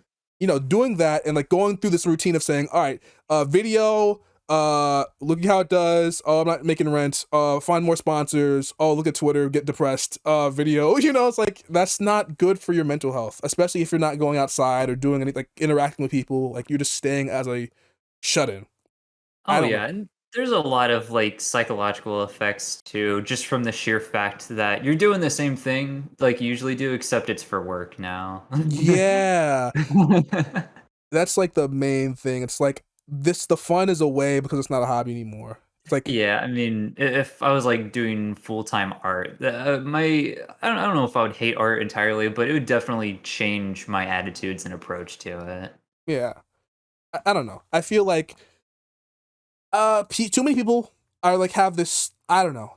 I don't want to discourage anybody because again, you could like live the life that you want to, and like Just be aware is probably yeah, my only advice, self like, because control. I don't wanna discourage or, be down on anyone. Because I mean, like, that's a good gig either way. If you can really make it work, just, like, be aware. That's the only thing. You Because a have to lot of like really people be have to deal aware. with burnout, and we're seeing that nowadays with a lot of bigger creators, like, needing to take breaks and stuff, and thankfully, we're starting to have more of a conversation about that nowadays, but you still gotta deal with that, right? Like, how do you manage all the stress that you have.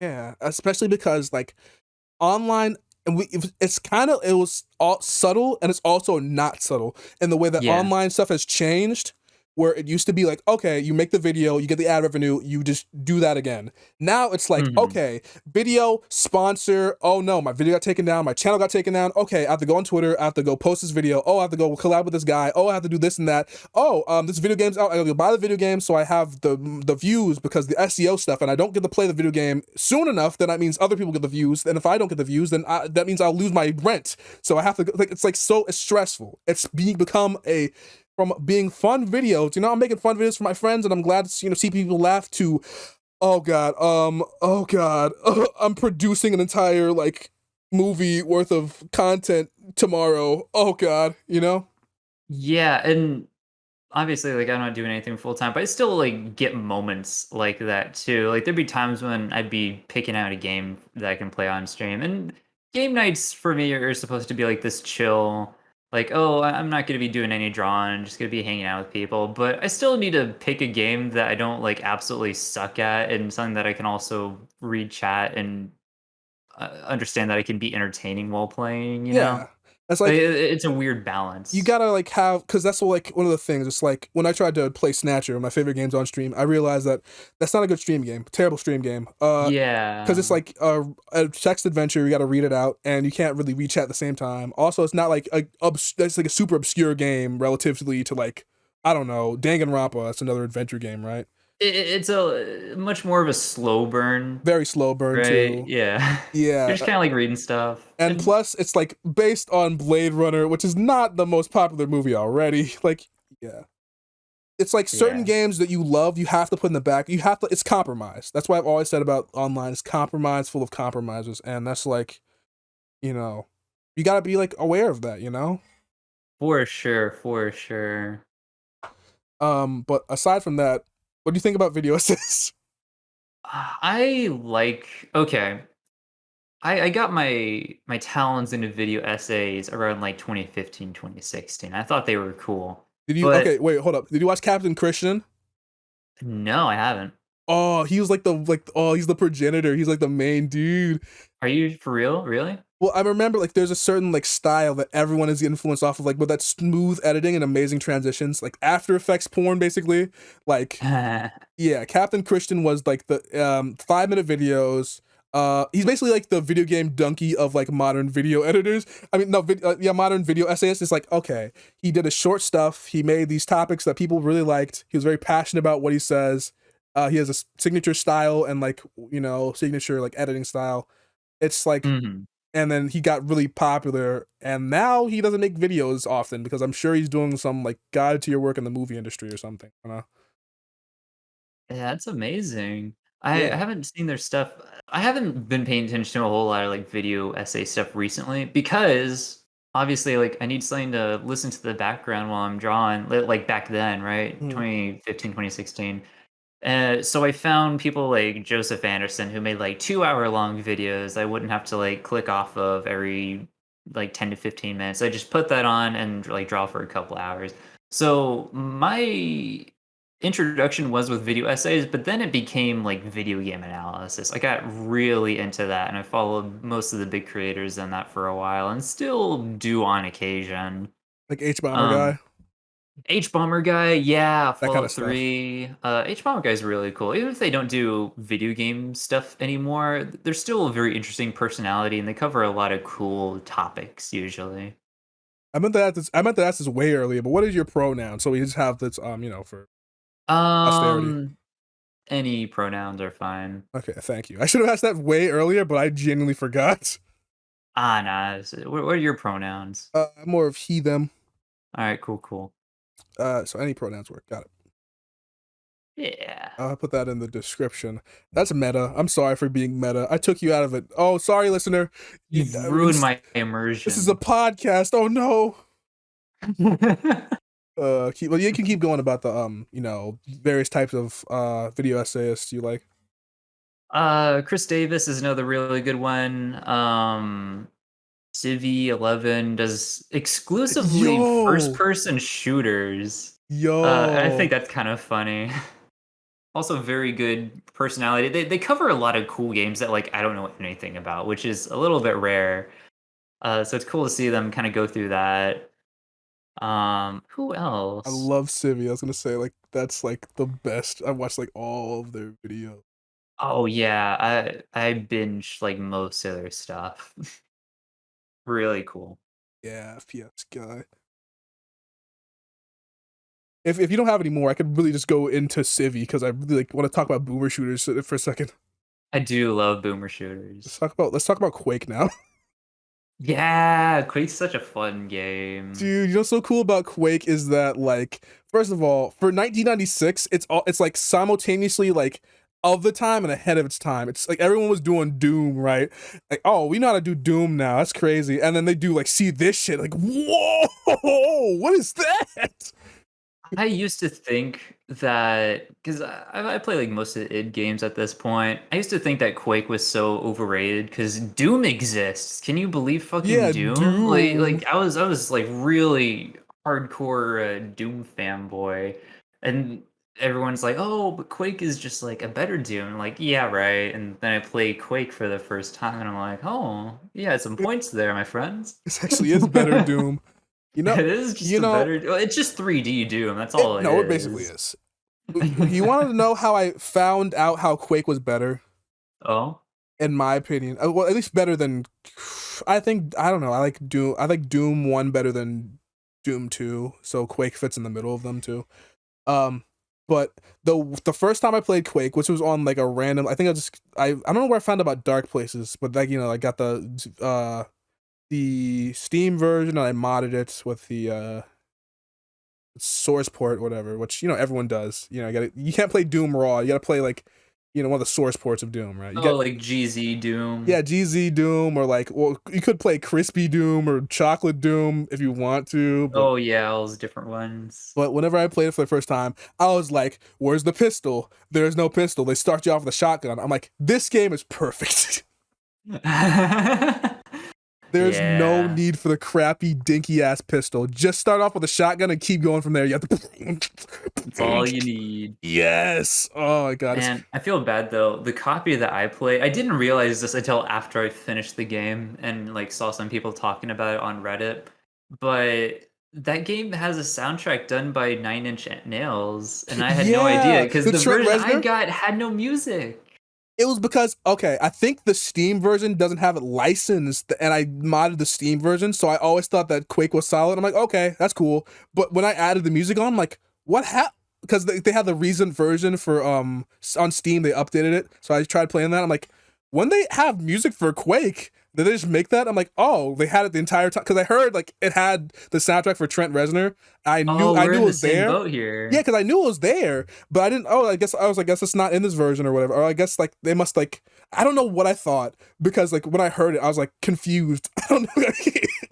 It was so weird because I knew it was like a legendary soundtrack, but it's also like I don't know what I was expecting. I was expecting like literally like the album of what's that thing called? Broken or whatever. No, that's only a track. That's an EP. But like I was expecting just straight up like Trent Reznor's like Nine Inch Nails work. It's not ambient shit for some reason.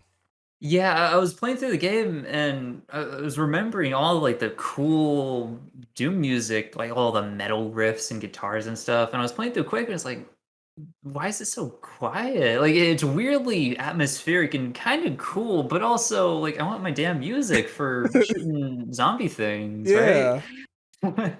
Because the weird thing is that it worked. Like in Quake 2, right? Quake 2. Actually, does Quake 2 have music? I don't even remember. I didn't play Quake 2. Like any other like, because if you play Doom without music, right, and you have Silent Doom, like I think that's like literally the Jaguar version or whatever. But if you have Silent Doom, it makes it more scary. It kind of makes it more scary, but also like is missing something. Oh, true. I think the best version of Doom in terms of soundtrack might be like the Doom 64 OST, where it's like ambient, like dark ambient or whatever. It's like whoa, whoa, whoa, whoa, whoa. Doom 64 was really something else, and I am surprised that everyone just collectively forgot about it for so many years. Doom 64? Oh yeah, it was kind of weird because you know why? You know why? Because it was in a bad place. It was in a bad place because 3D games, I mean, Doom is still Doom, but Doom was less impressive at the time. So it's like, oh, that's not as cool if it was just, Quake on the N64, which it did come to the N64, but it wasn't the same.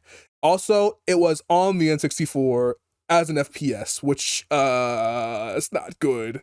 Like the Did you know that Quake was also on the N64? Yeah, because the thing about Quake on the N64 is that like you don't expect it. I didn't know about that for years. I was like, I thought it was only a PC exclusive, but it sucks. The game sucks. It's so bad and slow, and it crashed for me a lot. Because it's not built for it. The game has no business being on there. It's trying its hardest. It's like, dude, I really want to play Quake.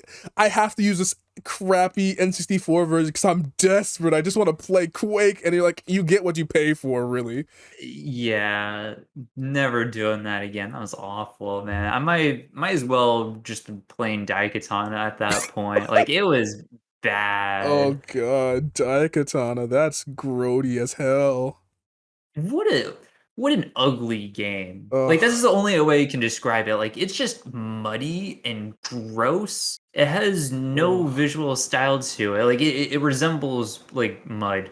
It's so that's it. It's so like it hurts so bad because like if anyone, what's his name? John Romero, if anyone can make a good game, a good FPS, it's John Romero directing it, right? But he only I don't know. It's just at least he's like went back and said, "All right, you know what? I didn't do that right. You know, let me relive the glory days of Doom. You know, I kind of fucked up." At least he's like saying he's giving all the development info about Doom that he can, kind of passing on that knowledge, right? But I think the downfall of Daikatana was it was unfiltered John Romero. yeah, yeah, because John Carmack was really holding him to the standard, really. Right, like, it was that collective, like, team effort, and Collaboration. Guess it was the what? collab, yeah, collaborative art, right, and then if you have John Romero being at, like, the head of everything, it doesn't work out so well because all of his ideas go through. Oh yeah. I mean, to be fair, like John Romero was like like he was a super big fan of his own games, right? So he like knew the intricacies, rocket jumping. Like he was like a Quake player as the Quake scene came out. So, you know, at the very least, he knew like this. I don't know.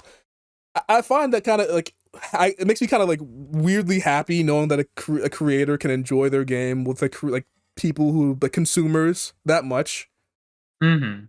like having like this like being participating in Quake and Doom tournaments as you're, you know, making this game come out. Like you made this game and you're like enjoying the fruits of your own labor in a way. It's a very rare thing, isn't it? Like, he was basically a rock star, essentially. There's not many rock stars in the video game industry as a whole. Like, there's prolific developers, writers that people can like name, but you won't usually see them at a tournament or like any sort of gaming event. Like, you might see him on a panel on occasion, Yeah. but John Romero was like really into his community, and it shows. Like, and he seemed like he was having a lot of fun too.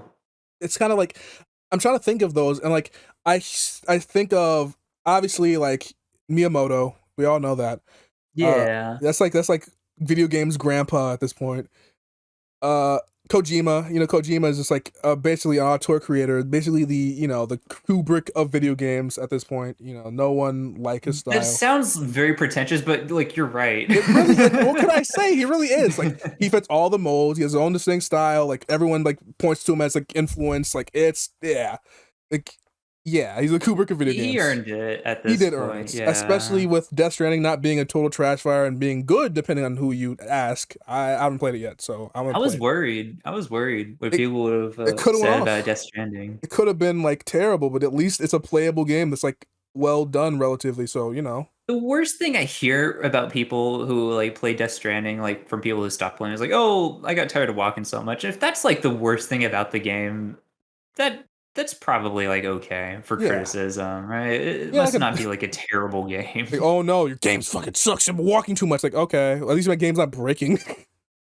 I mean, like, PT was just all walking, right? I guess see, you're right, but it's the thing is, I never thought about it that way. In terms of perspective, I was like, yeah, PT's like an engaging horror game, but you literally don't have a weapon. You literally don't have anything to run from. You're just walking in a circle, but It's it's so so sad. scary. But it's so sad I that they made you so scared for that, and they're like Yeah. nothing came out of it.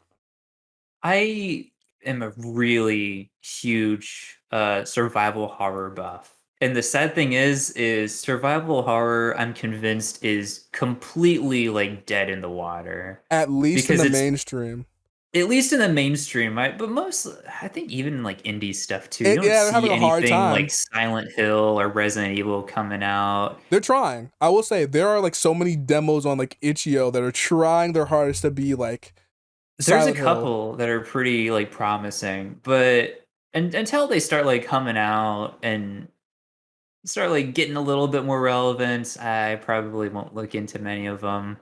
I think survival horror is in the same place like Earth games like Earthbound are like right now currently. Oh, fucking Earthbound. Like we have this like they have the same amount of like okay. Well, I guess survival horror are like a little better place because Earthbound style games depend on entirely on writing, and that's like a thing you can't necessarily get right. In terms of tech, like survival horror is like a thing like depend on technical stuff. It's like mostly just like getting the vibe of like, you know, fixed camera or like the same like atmosphere, which is like, you know, atmosphere is like a mix between technical and like, you know, not writing is Yeah. entirely technical. I mean, entirely like creative, you know. Mhm. Yeah, I see what you mean, yeah. So like games like Omori, right? Which I've kept myself from mentioning it this entire time, but Omori is Yeah, that fit a lot of our conversation points actually. That is, a game that's not necessarily Earthbound like, but it has like the same kind of points that you could point to, even though it's not even like close tone wise. It's What do you feel about the whole like Earthbound game and its influences? What are your thoughts on that? I think that despite everything, I was gonna say that one of the rock stars in the game industry, right, is technically Toby Fox, despite him not having like he's a rock star that doesn't want to be rock star. Little bit. I see what you mean. Yeah, like I see he's more involved with his fan base and community. Maybe not like to the level where they're like going to events and like doing crazy stuff, but they're active, which is much more to be said than a lot of other developers in relation to their community. I will say it's like I don't know. It's like the director of The Room, which is a very strange comparison, but oh, Tommy Wiseau? Tommy Wiseau or whatever his name is. Yeah, Tommy Wiseau. I'm gonna call him Wiseau. That dude's a trip. Yeah, I don't think it's the same way as Toby Fox. Like they made entirely different kind of things, right? But Tommy Wiseau is like a guy who appears out of the woodwork occasionally, and then he goes back, and then goes out like a few years later, and then goes Yeah, back. exactly. Yeah, but Toby Fox actually makes things after he made that one thing. That's the difference. That's true. Imagine being such an absolute Chad. They only make one movie, win the hearts of millions and millions, and then just kind of dip out for a while, then like pop back up like 15 years later, just like, hey. Hey, look at me. I'm the guy who like what's it called? Like breaks into room, makes the room, dips. Yeah, that's all he did pretty much. He didn't do anything after I that. I mean he signed off on like what's it called on the Disaster Artist, but other than that, no, he didn't do anything else. Yeah. But yeah, so like Toby Fox, right? He's probably the point if you want to point to like Earthbound becoming like Earthbound was obviously like had this like very big fan base because I've been an Earthbound fan since I can remember, at least since 2008. Ooh. Like I've been like there's like Let's Players, like the first Let's Players I can Wait, think how of. were you an Earthbound fan in 2008? It was Explain that for it me. was difficult because I know it from Let's Play, or maybe 2010. I know it's at least 2010 because Let's Players. I know it's one Let's Player called Chugga Conroy, basically a legendary Let's Player at this point for people who know him. A Let's Player, like Let's Players are kind of like a not dying art form, but it's kind of a, like yeah, that's a dying art form. Uh, Yeah, pretty in much. the traditional sense, I think that and then, getting away from like the Let's Play point, but he was the first game he played on his channel was Earthbound, and he has 1 million subscribers about now, so he's like a giant fan base. People like one of the YouTubers that like are the most dependable. He was always trying his best, right?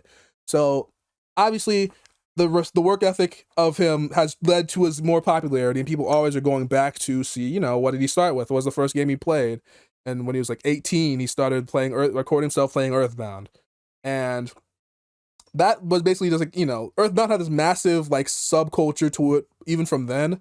But I still point to that one Let's Player as the person who's like, oh, this is who like put Earthbound into the stratosphere in terms of popularity. So it was like Earthbound. There was the game. There was it being in Smash with people like, oh, who's the hell's Ness? Oh, it's Melee. Who like the hell's Ness Oh again? yeah. Oh, it's in Brawl. Who the hell's Ness? But and there's also Smash 4, which had a demo of Earthbound on the cartridge or on the disc or whatever, which is cool. Mhm. But it's also who the There's hell's Ness? Yeah. That's what I was wondering when I was playing freaking Melee for the first time. Is who Like, the who hell's is he this from? I buddy? know Mario, I know Donkey Kong. Who's his boy? Who's his random boy? And so it's Earthbound like has that. such an interesting It's like a relationship with backstory, people outside, yeah. a metaverse. It has this whole like universe of people who are like its influence is because it's like it was seen as this underground like punk thing at the time. Not really at the time, but it's like it has this appeal of being this super unique game that like nobody knows about, but also people who know about are really passionate about it. So they're like really cool. Like that's how you make like it's like what like being the Pokemon fan in like 2003, right? It's like the equivalent of that. It's like it's not underground, but it's like it's not cool to like this random game, right? Like a niche that's very soon about to like bubble up to the surface. Yeah, like there's some like I guess in Pokemon's case it was a niche that kind of went down and it will bubble back up in a way. But yeah, that was a bad example. But yeah, the niche that's gonna bubble up, a niche that's like people who are very passionate about this thing and who really care about like actually in a way that surprises me that like okay, starman.net is what Earthbound's like main hub site was for all these years. Mm-hmm. And all these, they had a whole walkthrough that I like like even I remember going through when I played the game, like this like website that's basically the hub of all things Earthbound, everything like literally Earthbound Central. I remember walking like going on there every day, especially in 2013, and seeing please news about Mother 3, news about Mother 3, news about Mother 3. Like it was a really like rough transition for being, because I remember Mother 3 has always like pretty much always been my favorite game of all time. There's been like ever since I discovered that game, there's been literally no point in my life where I've said, all right, Mother 3 is not my favorite game of all time anymore. Wow. Okay. All right. All right.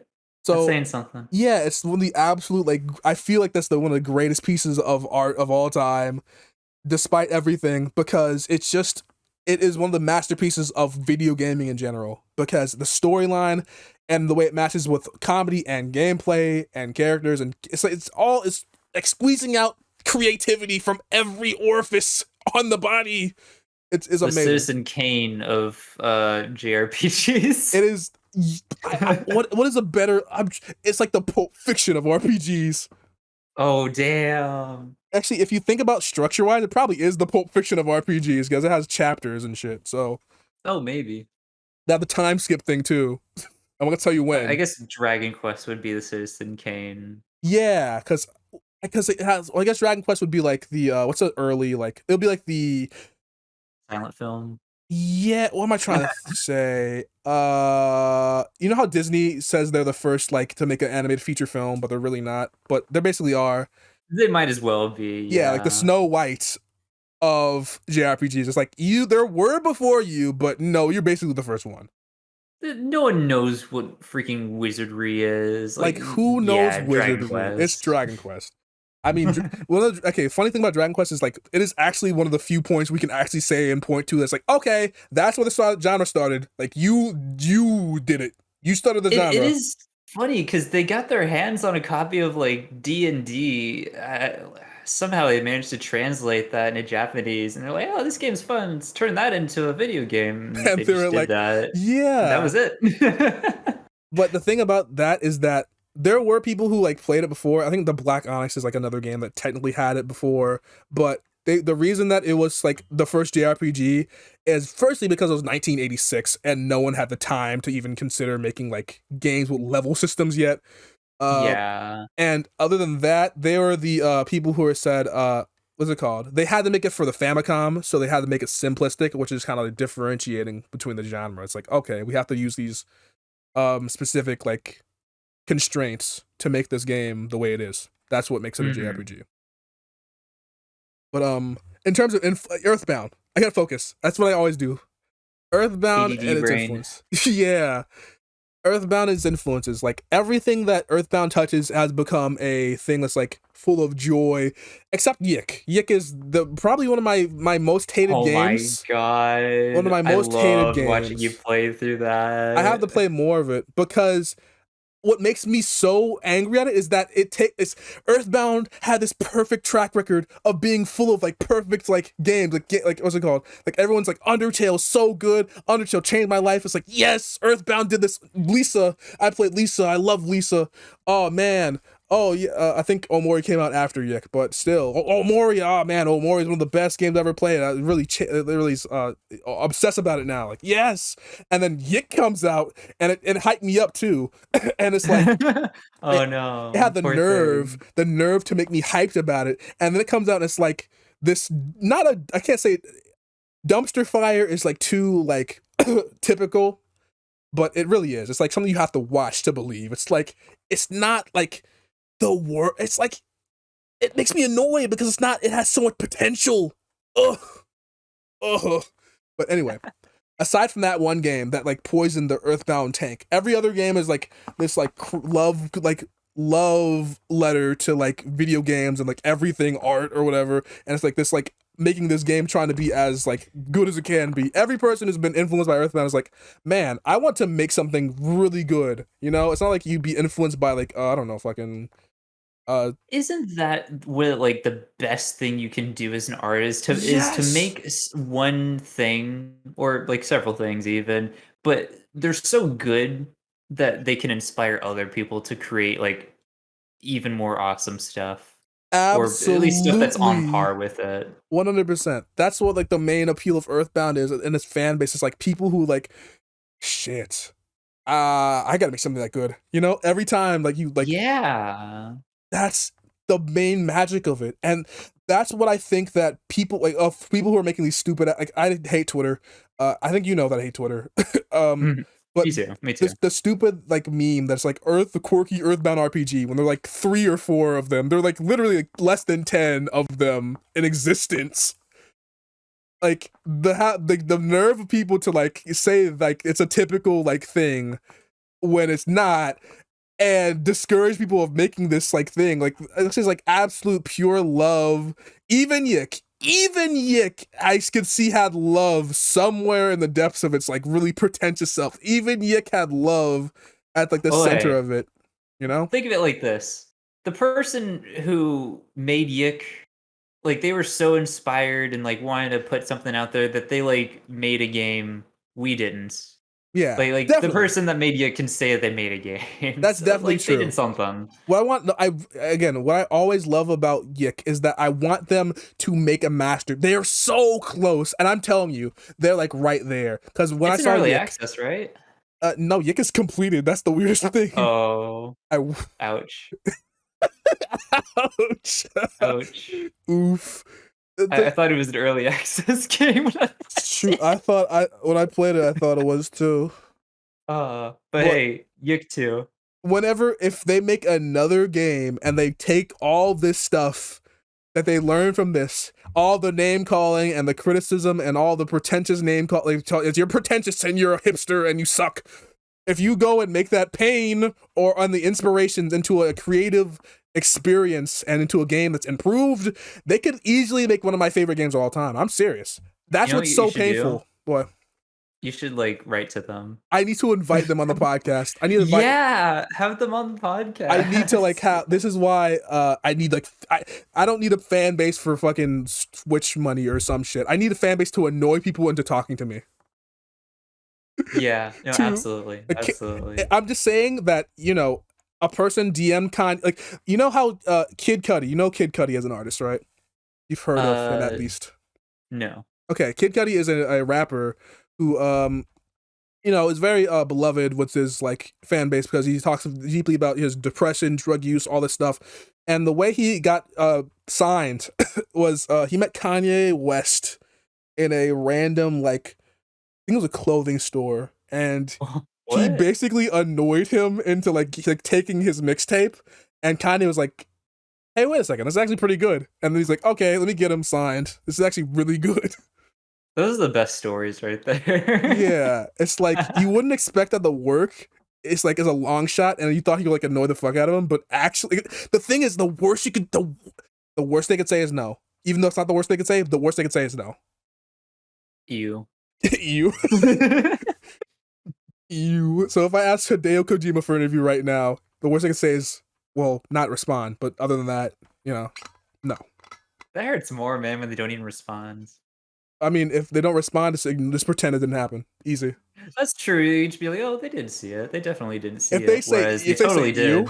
if they say you, then I would never want to interview them in the first place because that's like Oh, yeah. a person that's like bad vibes. Easy red flag right there regardless, yeah. Do you know like have you ever had like a person with bad vibes moment? Like you had that like one time you're like, man, this person is not I'm not liking the way they're feeling me. Yeah, not on the right wavelengths, man. It's like certain people are just like, I don't know, destructive or something. Oh, no, I agree. I get what you're saying. I don't even know how to really quantify that, but you know when you know. It's like gut feeling, and you're like, sometimes you ignore your gut feeling because like this person like seems cool, but every time the gut feeling is it's not always right all the time, but it's always like there's always a reason behind it. Listen to your gut, definitely do that. There's a reason that Yeah. you're not feeling the right vibes for something.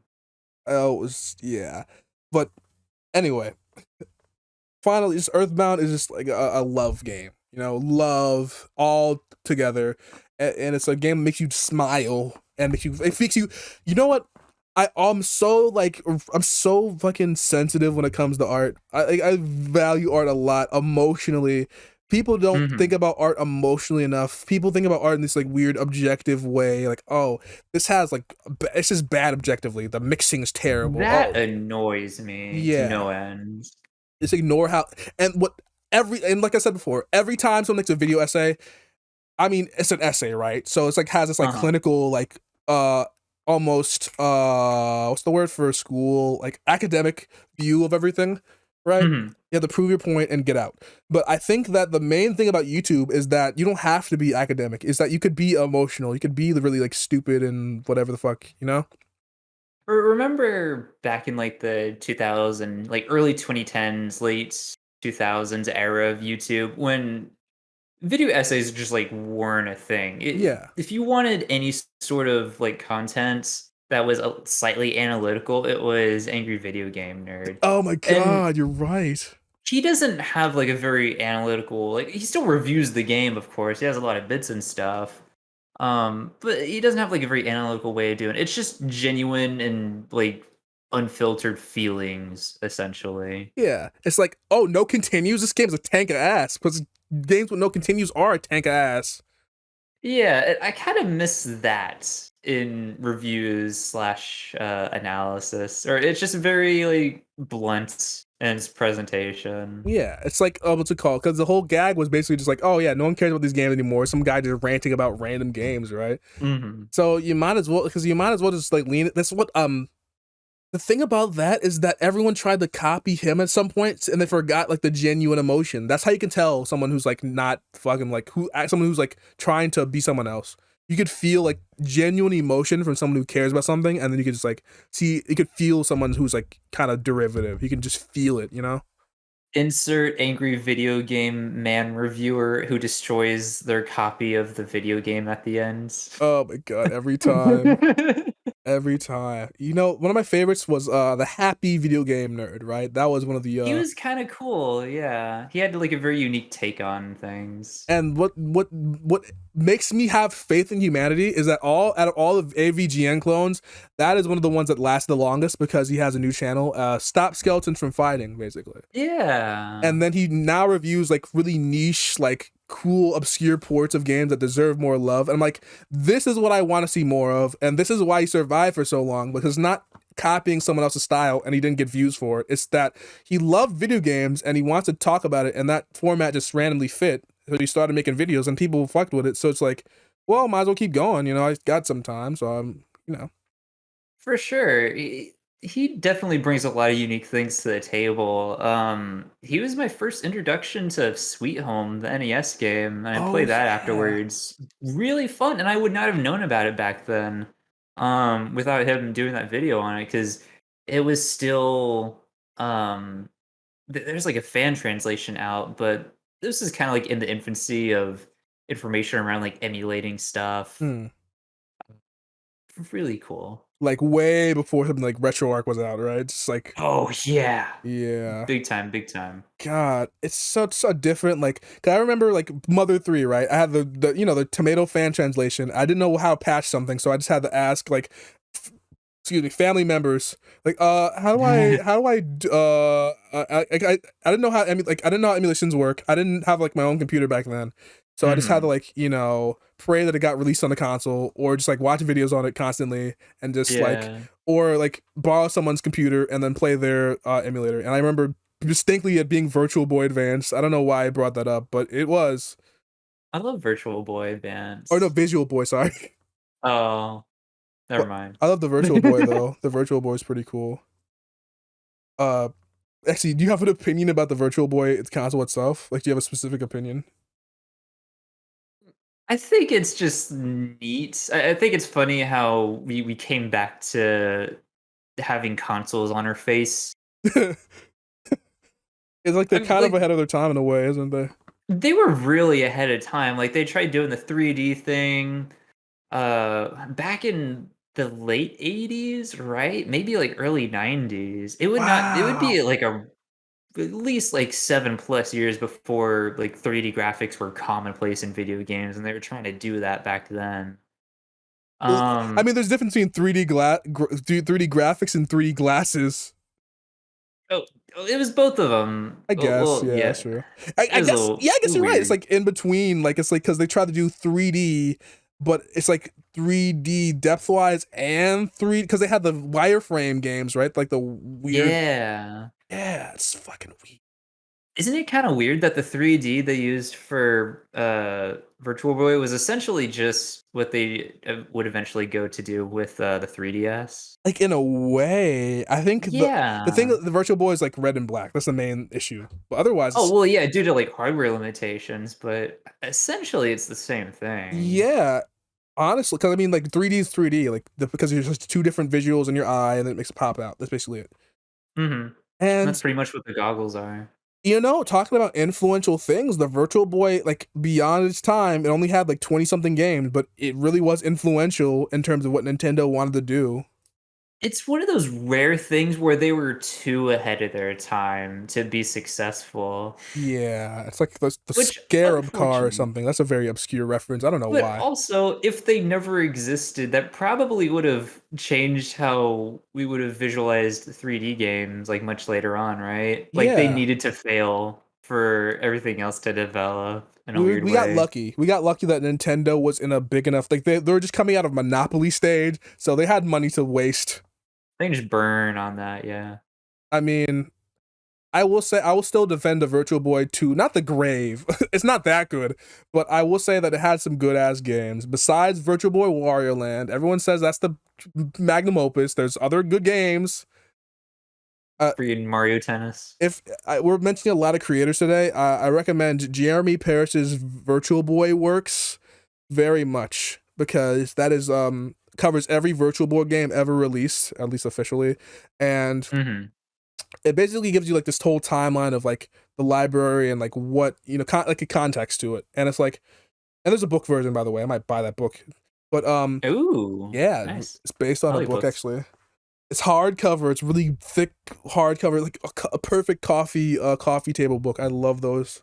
Ooh, my favorite, like, coffee table book that I wanna get is I think it's The History of RPGs, and it's a solid book, and it covers every single RPG that was released since, like, the '60s and onwards. Whoa, And it's got stuff, like, up through 2016. And the it somehow entire manages to get, like, all of them too. As long as it's in English, it should be on there. They at least have a page or 2 for yeah, it's like each the video entire game. history of RPGs or something. Yeah, it is freaking cool. I love reading through that when I have, like, nothing else to do. Again, again, that's how I feel about like all these videos. Again, Jeremy Paris has like one of my favorite channels on YouTube because it's like it's just like video. It is literally the best case scenario for video essays, like in terms of like informational video essays. It's like archivist, like to the point of being absurd. Like he literally goes and buys these games that cost not buys, but he buys to like finds complete collections, borrows the boxes, takes pictures of the boxes, the packaging, scans them in, gets like really like from the like gets these like absurdly high res screenshots straight from the console, all these like NES like convert like the converters or like the FPGA shit, like all this like Yeah. original hardware. It's like in terms of, like it literally is of essay as in like informational, like contextual. It gives you the whole like it makes you understand the NES more than you would otherwise. Informational. And how important that is, 'cause, I was talking about how earlier how difficult it is to play anything from, like, the PC 98 in English, right? Like, not having any understanding of Japanese, and it kinda makes me think of how, like, bad game preservation is and how it's going to be down the road. Even though we thankfully have things like emulation and ROMs now, there's still gonna be a lot that just gets lost to history. And having those sorts of informational videos are going to be a good record to have everyone like know that these things existed at some point in time. Yeah, and this in this case is like literally covering every chronologically single game that has released for a console. Like that is, you know, I mean like who else is gonna do a video on the SG 1000's library? like, and talk about the developers and the like literally going through Yeah. records of old like video game magazines and seeing when this exact date released. That's like like that is video game archivists at its best, and that is Yeah, that's like just straight up journalism. yeah, and that's what I'm like. That's what I love about YouTube is that there can be an audience for this kind of obscure like niche, and it could be like not massive. It's substantial, but it's not massive. Which obviously, anyone who's watching this, please check out Jeremy Paris' channel because I want him to get money because I like his videos a lot. Obviously, that what if it gets like even one person to say, "All right, I'll donate $1," then that'd be worth it. E But anyway, but essentially, like I think that YouTube like essayists are like junk food analysis. They don't have any kind of like they don't have the journalistic integrity of a Jeremy Parish, right? For example, or like of like or even a fucking IGN. Sometimes they got some people are not good at writing, and they don't have the genuine like emotion of a donkey or a like a really like or they're not funny either as a donkey. So they like don't have any depthful analysis either of like what's it Mhm. called? A Joseph what's his name? Anderson or H bomber guy. So they're in this like middle of just being like, restating what you already know about like a video essay and not giving you any new perspective or any new like, being at least funny about it. No, like if you're gonna get a video essay, give yourself up to the media, give Yeah. yourself like be because there's only one you, so give your own like perspective on what you're like because if you like something enough to make a video essay about it, why tell me why, explain yourself. They always do this thing where they have this like, all right, here is the analysis of Squidward tentacles, deep character, and they don't like ever go into like, okay, why are you doing this? And it just I don't know, it just doesn't seem right, you know? Do you ever, like, watch those, X movie explained videos, Yes, and they just, like, go through the Wikipedia plot synopsis of the and movie, that's like you haven't it. watched it, and then, like, at the very end, there's like, "Oh, here's, like, 2 minutes of, like, actual speculation." Yes, I know. Literally, like, oh my god, you get it. You get it. You're like, it's like, it's just explaining something to a person that doesn't want to read the or watch the movie.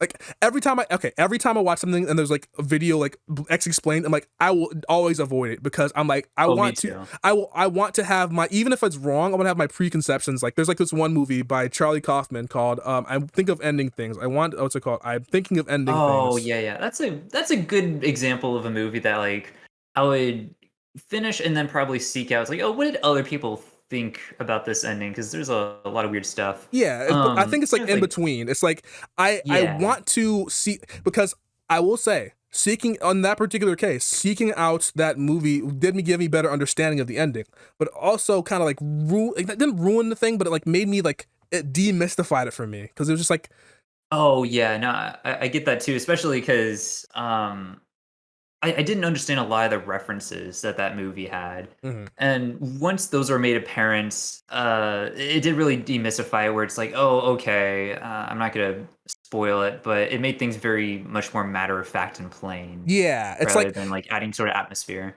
I think that movie was specifically like I don't know. I was thinking of David Lynch whenever I watched that movie, like the Yeah, dreamlike vibe, and then when I very watched much it, so. it became like a very different vibe for me. I don't know how it changed by just knowing certain things, but it's just like this is why this happened. This is literally the plot of the movie. Like okay, well shit. I thought like I was completely off the ball here.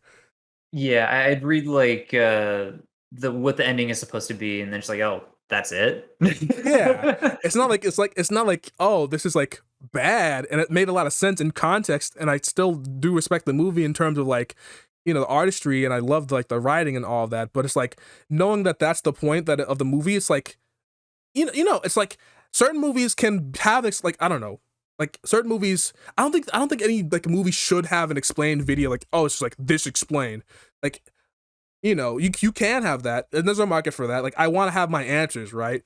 But it's also like a lot of people make these movies because they want to have these like open questions and discussion, because that's what's so important. We were talking about Final Fantasy VII Remake earlier and how it didn't have any people talking about it anymore because it didn't leave Mhm. anything open for discussion. It always like it wanted to explain like, you know, like everything, like, oh, this is why this happened, this is why that happened. Like, I don't know, certain like piece of media, I don't know. Whenever they have discussion, that makes them evergreen. Like Twin Peaks, right? Twin Peaks has never been out of style in terms of talking about it Yeah. because it's always like had this like evergreen, you know, Lynchian style. And like, first of all, I was so curious on how they get popular in the first place. I don't know how something like that even got like to being the point of like this national treasure of a movie. I mean, of a series, which is amazing to me. That's a really good question, actually. And by extension, Deadly Premonition. How did that get like any I relevance? have no, because like it's like no more hero. Actually, okay, no more heroes. No, Killer Seven. Killer Seven's a better example. Killer 7. That How was did it get fun. there? I don't know how it did that. Like every time you have these like, that's the thing. Every time there's like this extremely like weird like avant-garde movie that makes it like it's there's certain movies that like are new in terms of a genre, but you see them later like okay, that's kind of like, you know, not that's kind of like, you know, par for the course now because we're used to it. But then there's like these Mhm. certain like pieces of media that are like way weirded out for anything that a mainstream like I'm trying to think of an artist. Like it's like actually Trent Reznor actually is a probably good example. Like I know it's like the grunge era, but even back then, industrial music being that like the best selling album of 1995, that's so weird to me, you know? Yeah. There's like certain pieces of media that are like, it seems that it'd be too experimental to have any kind of popularity. Like too weird for the average person, but it just has this inexplicable like love for people, and I love that every time because it proves that everyone has a chance, no matter how weird your shit is, you have a chance. Like Aqua Teen Hunger Force has its own had its own channel for basically 19 years, basically. You know, like it's just a cup How moving wild. around New Jersey. I don't know. Like I want to ask, do you want like do you have in terms of like do you want to make uh a piece of like I don't know. A lot of people artists have this goal of saying I want to make a episode of a TV show, I want to make a pilot or whatever, and I want to make these characters that do this thing. Like, do you have any kind of like goal like that? I guess. Oh, like what I would do if I had like a budget and like staff that I Yeah, can like make a movie or something with. yeah. Uh I guess the question would be like, if you had that budget, would you like, what would you do with it? Like, let's just say you had like a budget to make any kind of piece of media, right? What would you like instantly go to? oh man, I don't know. I never really put too much thought into that because with a lot of artists, they kind of have objectives with what they make, right? I Mhm. don't have that so much. I just kind of make things, put it out there, and then move on. I don't really care so much about making grand statements, which, I mean, yeah, it just eh, depends on the person.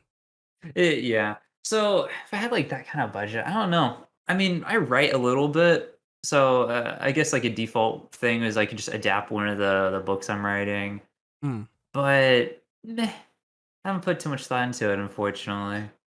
I mean, it makes sense. I mean, like certain artists have like smaller scale projects they want to work on. Just have like a lot of smaller scale projects. Some people want to make these massive, grand, fucking 20-year long sequences, and experiences, and you know, it's a different thing. Like, not. I mean, everyone vibes. Like, literally, not everyone could fuck with like the biggest thing. Like, you know, everyone's the biggest fan of Avengers Endgame or something, right? Yeah.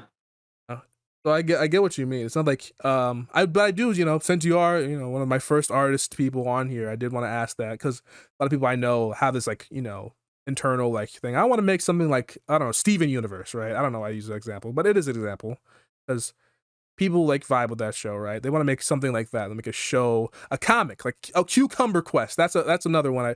I don't know why Cumber Quest. it's I mean that's not really a comic I even hear people mention, but I think that's like something like if someone makes a web comic, they kind of like want that kind of thing, you know?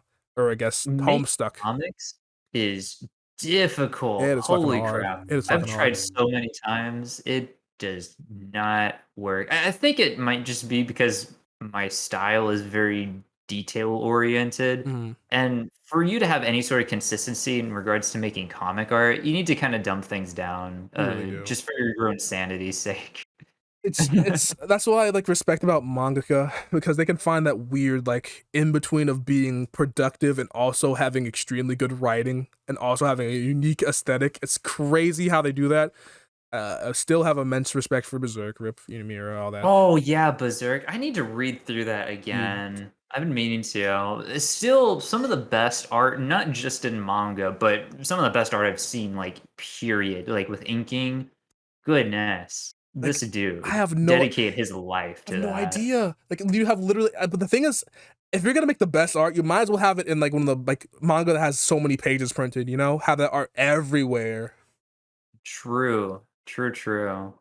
Oh, it's so strange to view it like that. So many like different artists like have like less exposure, quote unquote, than like if you think about it, right? How many people have seen like I don't know, Guernica or whatever that name of that painting is, that one like infamous painting. Like how many people have seen like these old impressionist artists on the actual painting? Like most people will never see like go to a museum and see these like legendary pieces of art. Like especially the Louvre. Go to the Louvre, you will never get to see that Mona Lisa by itself, by yourself. It's so valuable, right? It's all And about accessibility. yeah. And if you Yeah. it's like the difference. It's like you think that's why these pieces of art are so considered to be so precious because there's only like one or three of them or whatever the fuck.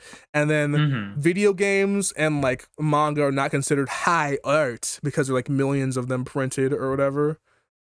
Well, they also kinda have this weird, there's this weird synthesis between them being both arts and products meant to be sold. Mhm. Yeah, I guess you're So that probably right. changes things up a little bit. I also I think in video games case it's because of the infancy of the medium itself. Oh, true. That too, that too. Which is kind of weird because a lot of people make like web art and that's considered interesting art, web art. But some people like still to this day, not many people, not many people, but I mean obviously like the people who don't don't think about art and because I guess to some people the thing we're talking about right now is like fucking pretentious or whatever. Like even considering art discussion is pretentious already. So I don't give a shit about those people. But some people have stayed on this weird gas pedal of video games are not art to this day. Some not many people say that. Like very few people say that, but some people still say that shit. And Mhm. I mean, I can't care about them anymore, but still like in the back of my mind I'm like it's because you just think that everyone's playing Super Mario, don't you? It's just to this day still it's like everyone playing oh, it's Tetris. That's Tetris. My whole thing with, like, the video games or art where it's like, yeah, of course, video games are art, but video games aren't movies and they aren't, like, static images or music. They're their own thing, and we're still trying to kinda find the identity to attach to it. Figuring it And what out. yeah, what always annoys me is people who, like, praise a game for being cinematic. Like, that doesn't mean anything. If I wanted to see something cinematic, I had to just go watch a watch a movie. movie, right? Yeah. Yeah. Oh man. I mean, I kind of get where they're coming from, but I also, yeah, I know what you because I know what you mean because I know you don't mean like, oh yeah, instantly cinematic, stupid.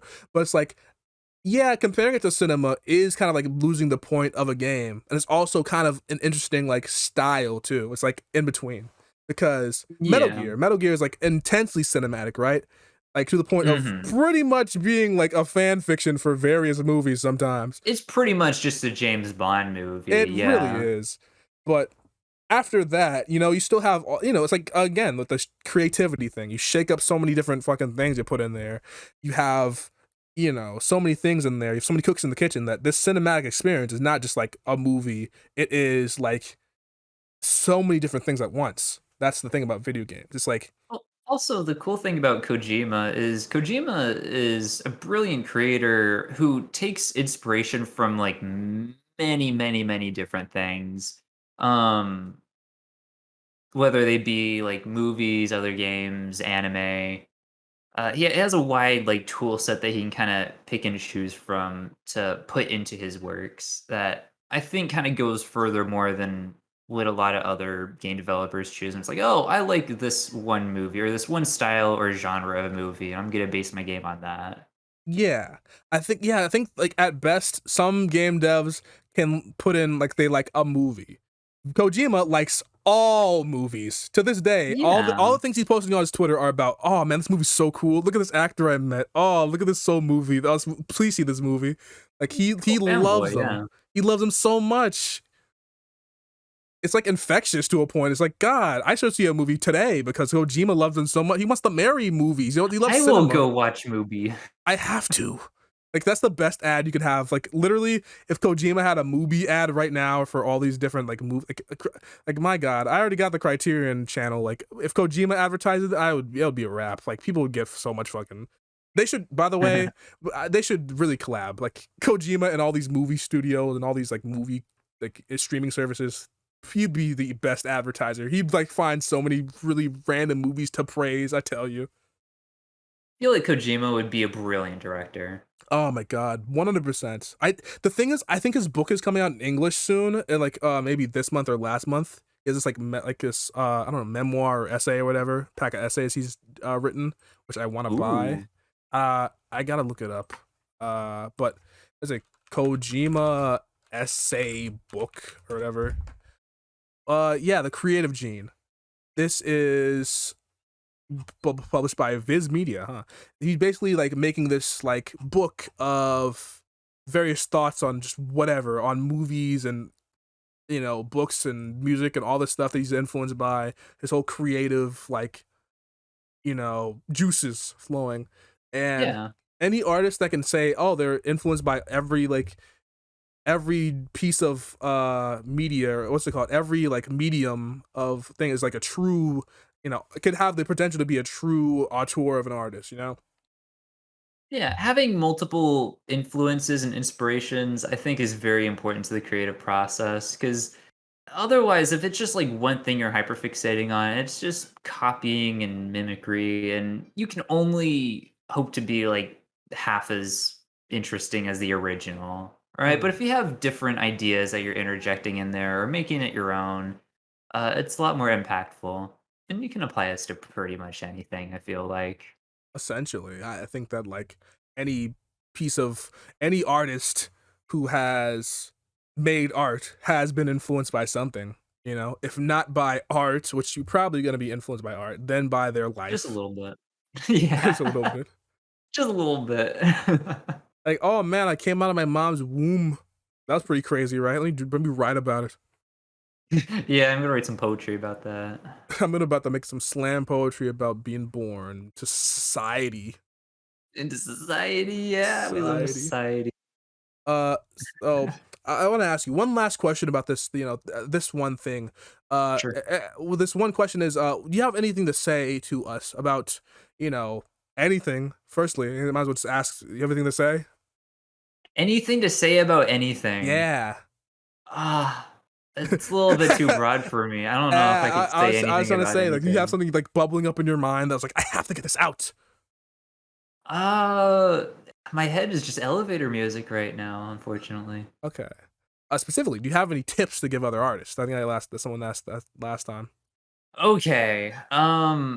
Managing burnout, I think, is probably going to be one of the most important things. If you're like serious about art, it's important to keep it as a habit and to at least draw every day.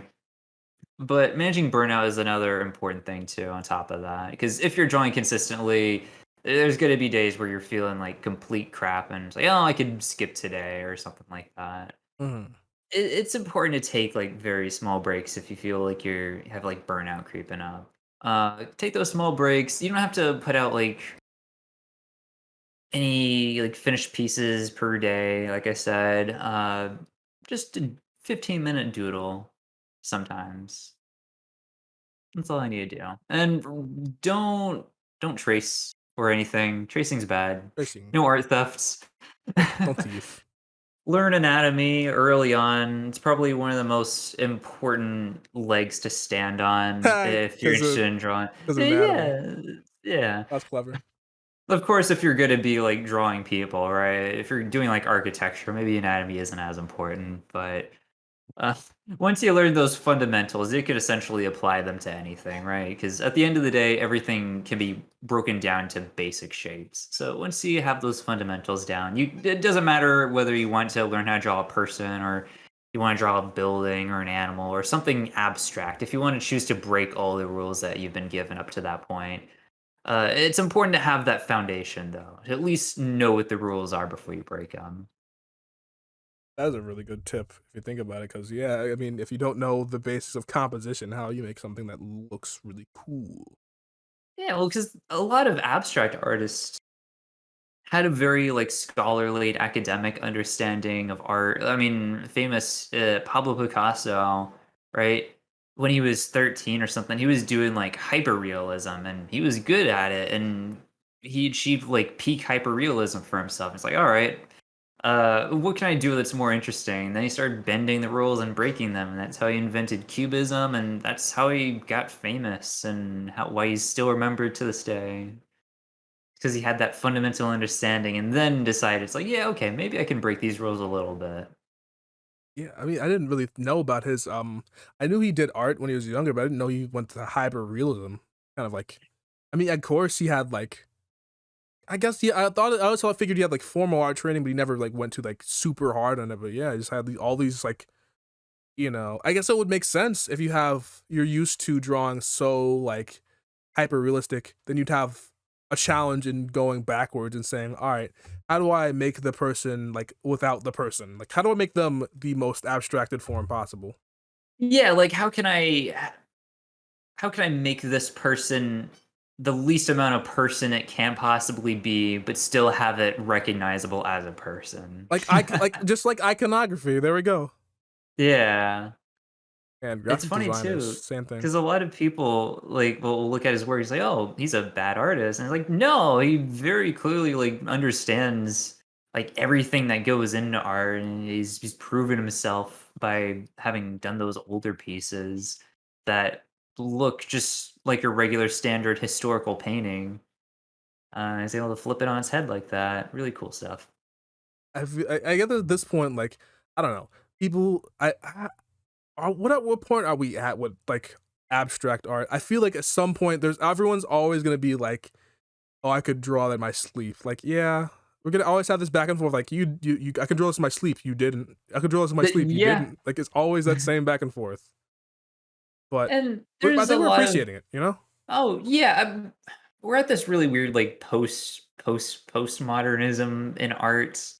We're so far removed from it now, but abstract art is still very important, especially if you consider the behind the scenes stuff, right? Mhm. Because it's really easy to look at a canvas with, like, a certain color I paint on. It's like, "Oh, this is just, like, a canvas, like, painted red." It's like, "Alright," but you don't understand how long it took to blend those colors together to get that very specific red paint to make, right? Yeah.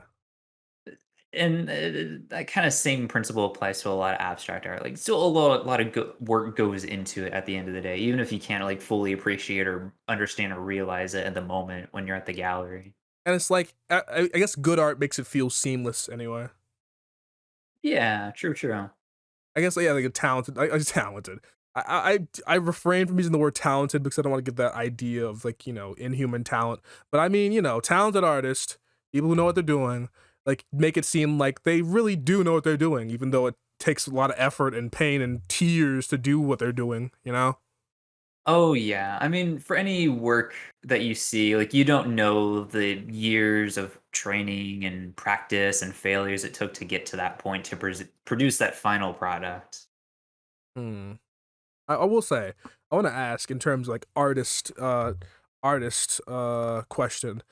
What do you Mhm. think about like the modern landscape of art in terms of like the internet? Because I know there are particular forms of like, I don't know, what's the word for that? Art movements that happened in certain parts and times of the world. And there still are art movements now, but like they're much more like sporadic and smaller scale. And all these like they're like a lot more individual artists who are doing their own style of things now, who are like, basically like on their own, right? Like again, Toby Fox. I know it's like really strange to consider like art in terms of video games against art as in visual art, but Mhm. I might as well compare it. Like, uh what's it called? There's like this one artist that I always love mentioning. It's like this one artist who makes skateboarding anime maids. Yeah, I love her. I think Yeah, it's is it her? I don't know, I'll say them. but they do cool stuff. It's like that's such a specific niche, right? But it's Yeah. satisfying some like primal desire, at least in both of our like minds, right? It's like this is like having this openness to have commissions. Like commissions used to only be for like rich people, and like Oh, yeah, that's a good point, actually. yeah, it used to be only for like the richest, like of the rich people, like what was it called?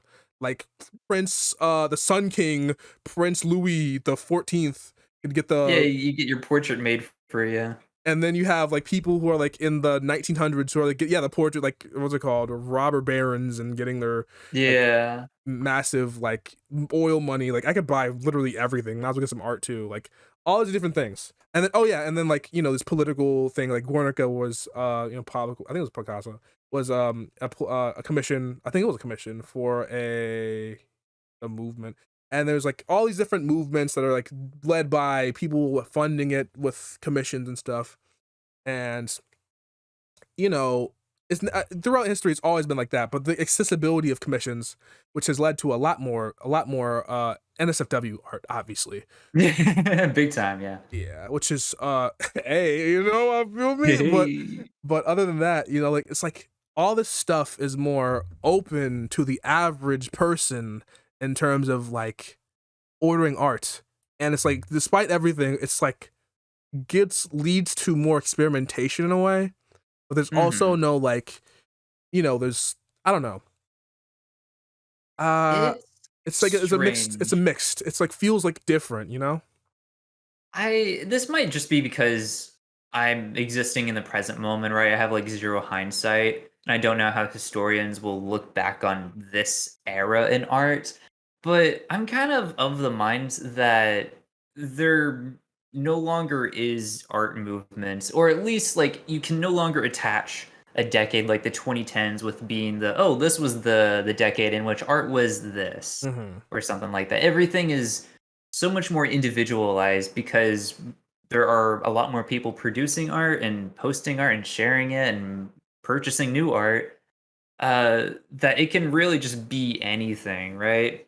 Yeah. I think that's like the contrast is that we have to focus, like ironically, with as many more people as we are seeing, you have to focus more on the individuals. Mhm. It's like, I don't know, like with music, right? Like, okay, there's always talking about like, oh, this band is making a new thing in this subgenre. Like Brockhampton, I remember used to be a lot of like uh articles about this rap group called Brockhampton and how they are like breaking new ground under this like boy band rap kind of thing. And they have to have like basically have to have a gimmick to stand out, but you also can stand out as an individual better. Yeah. No, I Like agree. like back then you had like hundreds and hundreds of artists in this group, like you literally groups of artists, right? And you could be an individual artist, but you were always attached to like this group. There's always this set of people. But now you're like, okay, you could be a standalone piece of self. That's why, like, as time went on, we see a lot more, not tours. I guess we do see a lot of tours, but you see a lot more individual artists who are just like remembered as like being a quirky artist maker personality person. Like Yoko Taro or something. Yeah. I wish I had more visual artist examples, but I'd be honest, I'm not like the most like things in terms of modern like visual art in terms of like not internet shit, because Oh, I couldn't help you out there. I don't pay attention to any like quote unquote like big artists that yeah, frequently has stuff in galleries. Like best I got is Banksy.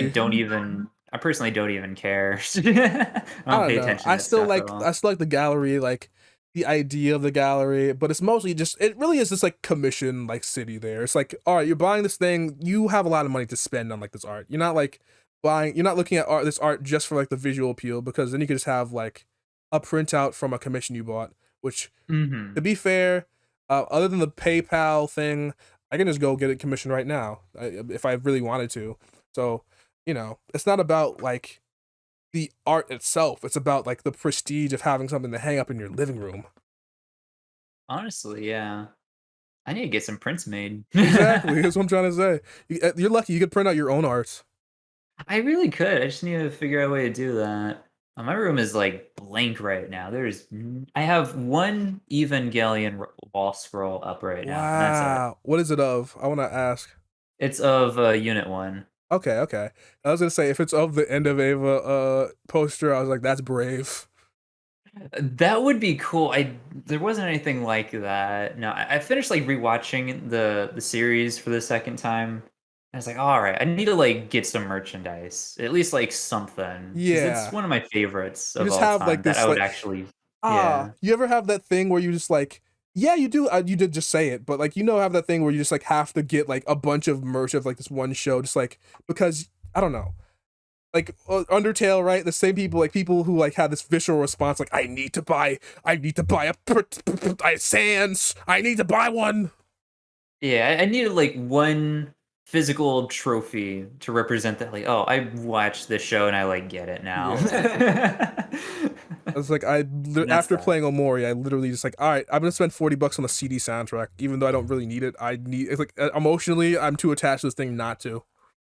Have materialism for the win. For real, but at least this materialism's like supporting a indie artist, I guess. Oh yeah, it's not like bad escapist. Yeah. It's not like, It's just there. I'm gonna keep buying shit from Amazon because I'm Amazon stan. Like, no. I stan Oh my Amazon. god, buy Amazon. Woohoo. Hashtag stan with Bezos. Stan with Bezos. God, that's good. That's good. Oh, I can't. Oh, that's good. Anyway, so I will say, I'm gonna wrap it up because All right. this has been a very good conversation. But under the we could just keep talking after this. But in terms of podcast, I don't want to go over 3 hours again. That's fair. That's a lot to upload on YouTube. It takes forever to It does take process. forever, but I mean it's fine because I mean it's a podcast, right? So you need something to listen to while you're driving, right? Oh yeah, totally, totally. I feel like an hour and a half, like if you have a really good conversation, an hour and a half, this doesn't feel like enough. I agree. Yeah, I f- especially when you get into the the nitty deep, gritty. gritty, juicy stuff. Yeah. Yeah, because I came in here like I'm gonna make it shorter this time because the 2 hour 3 hour one I was like yeah that's too long, no one wants to listen to that. I'm like no, if we're gonna go in we better go in, We going hard. we going down in the deep.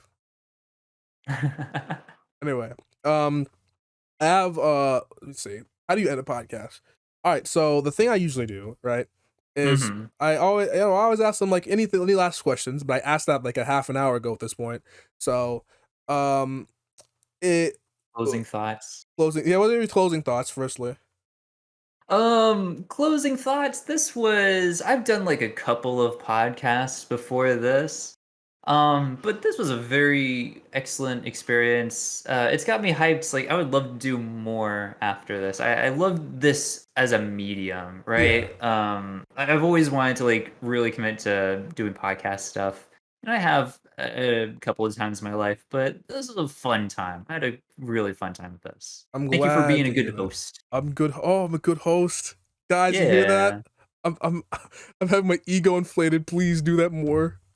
Uh, uh, but yeah, I'm glad that you enjoyed your time at the Maple Sanctuary of vocal. Listen, just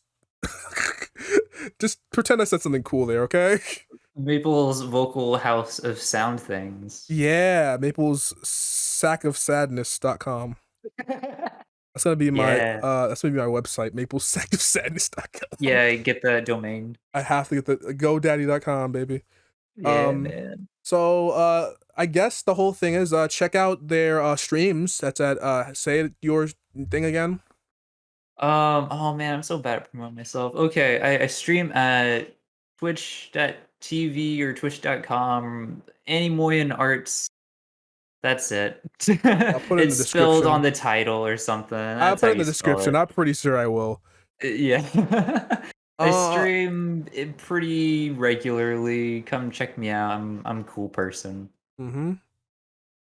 I mean, if someone's literally been listening for like 3 hours, I'd be pissed if they didn't follow. I'd be pissed. I'm like, dude, You really listen for 3 hours and you're like, this person's not cool enough for me to forget Yeah, it. you viewer, if you like click off this video without following me, I'll know. I'll like wake up in the dead of night and it's like, oh, this person didn't follow me afterwards. That's Let me just come talk to him. that's like having a nice conversation with somebody for like 2 hours and then you just never see him again and you just don't care. Like, all right.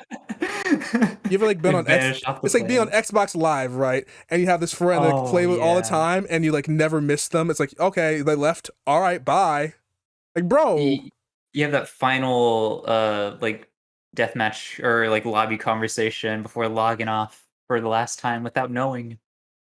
And it's like you don't. It's not like you have. Oh, I have closure. I don't. I'm fine with never meeting them again. It's like, oh, bye. As in, I don't really give a shit about you. Like, bro, what do you mean?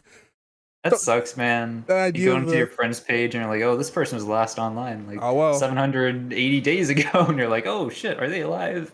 Yeah, it's terrifying to say. Like, sometimes they aren't. That's like the scary thing. I'm like, oh Yeah, god, there's that possibility that the somehow they died in ghost. between that The time. ghost of an Xbox Live account. Oh my god. So don't be that person with the ghost of an Yeah, don't Xbox do Live that. account. That's the moral for today. Go follow Annie on Twitter. No, not Twitter. God, ew, Twitch. Follow me on Twitter too. Might as well. Okay. I guess because art is posted on Twitter. Yeah, but don't use Twitter. But if you do use Twitter, follow them there. Okay. Make a Twitter account just so you can follow me.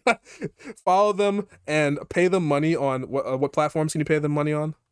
PayPal. PayPal.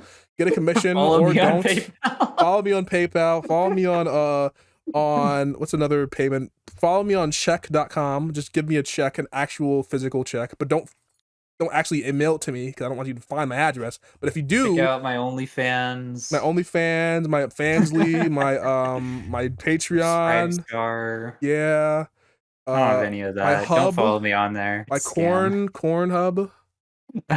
Oh my god. You're a sexy corn there. Um, Yeah.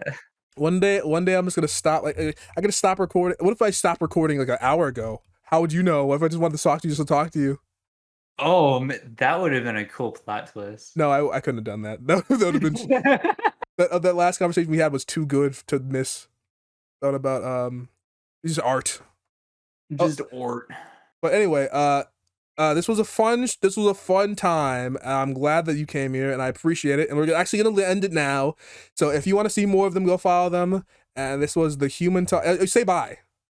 Yeah, bye everyone. You are all beautiful people. And this was the Human Talk, where I have no outro. Goodbye. Bye. Please say bye with me, so it's not awkward. Bye-bye. Bye. Bye-bye. Bye.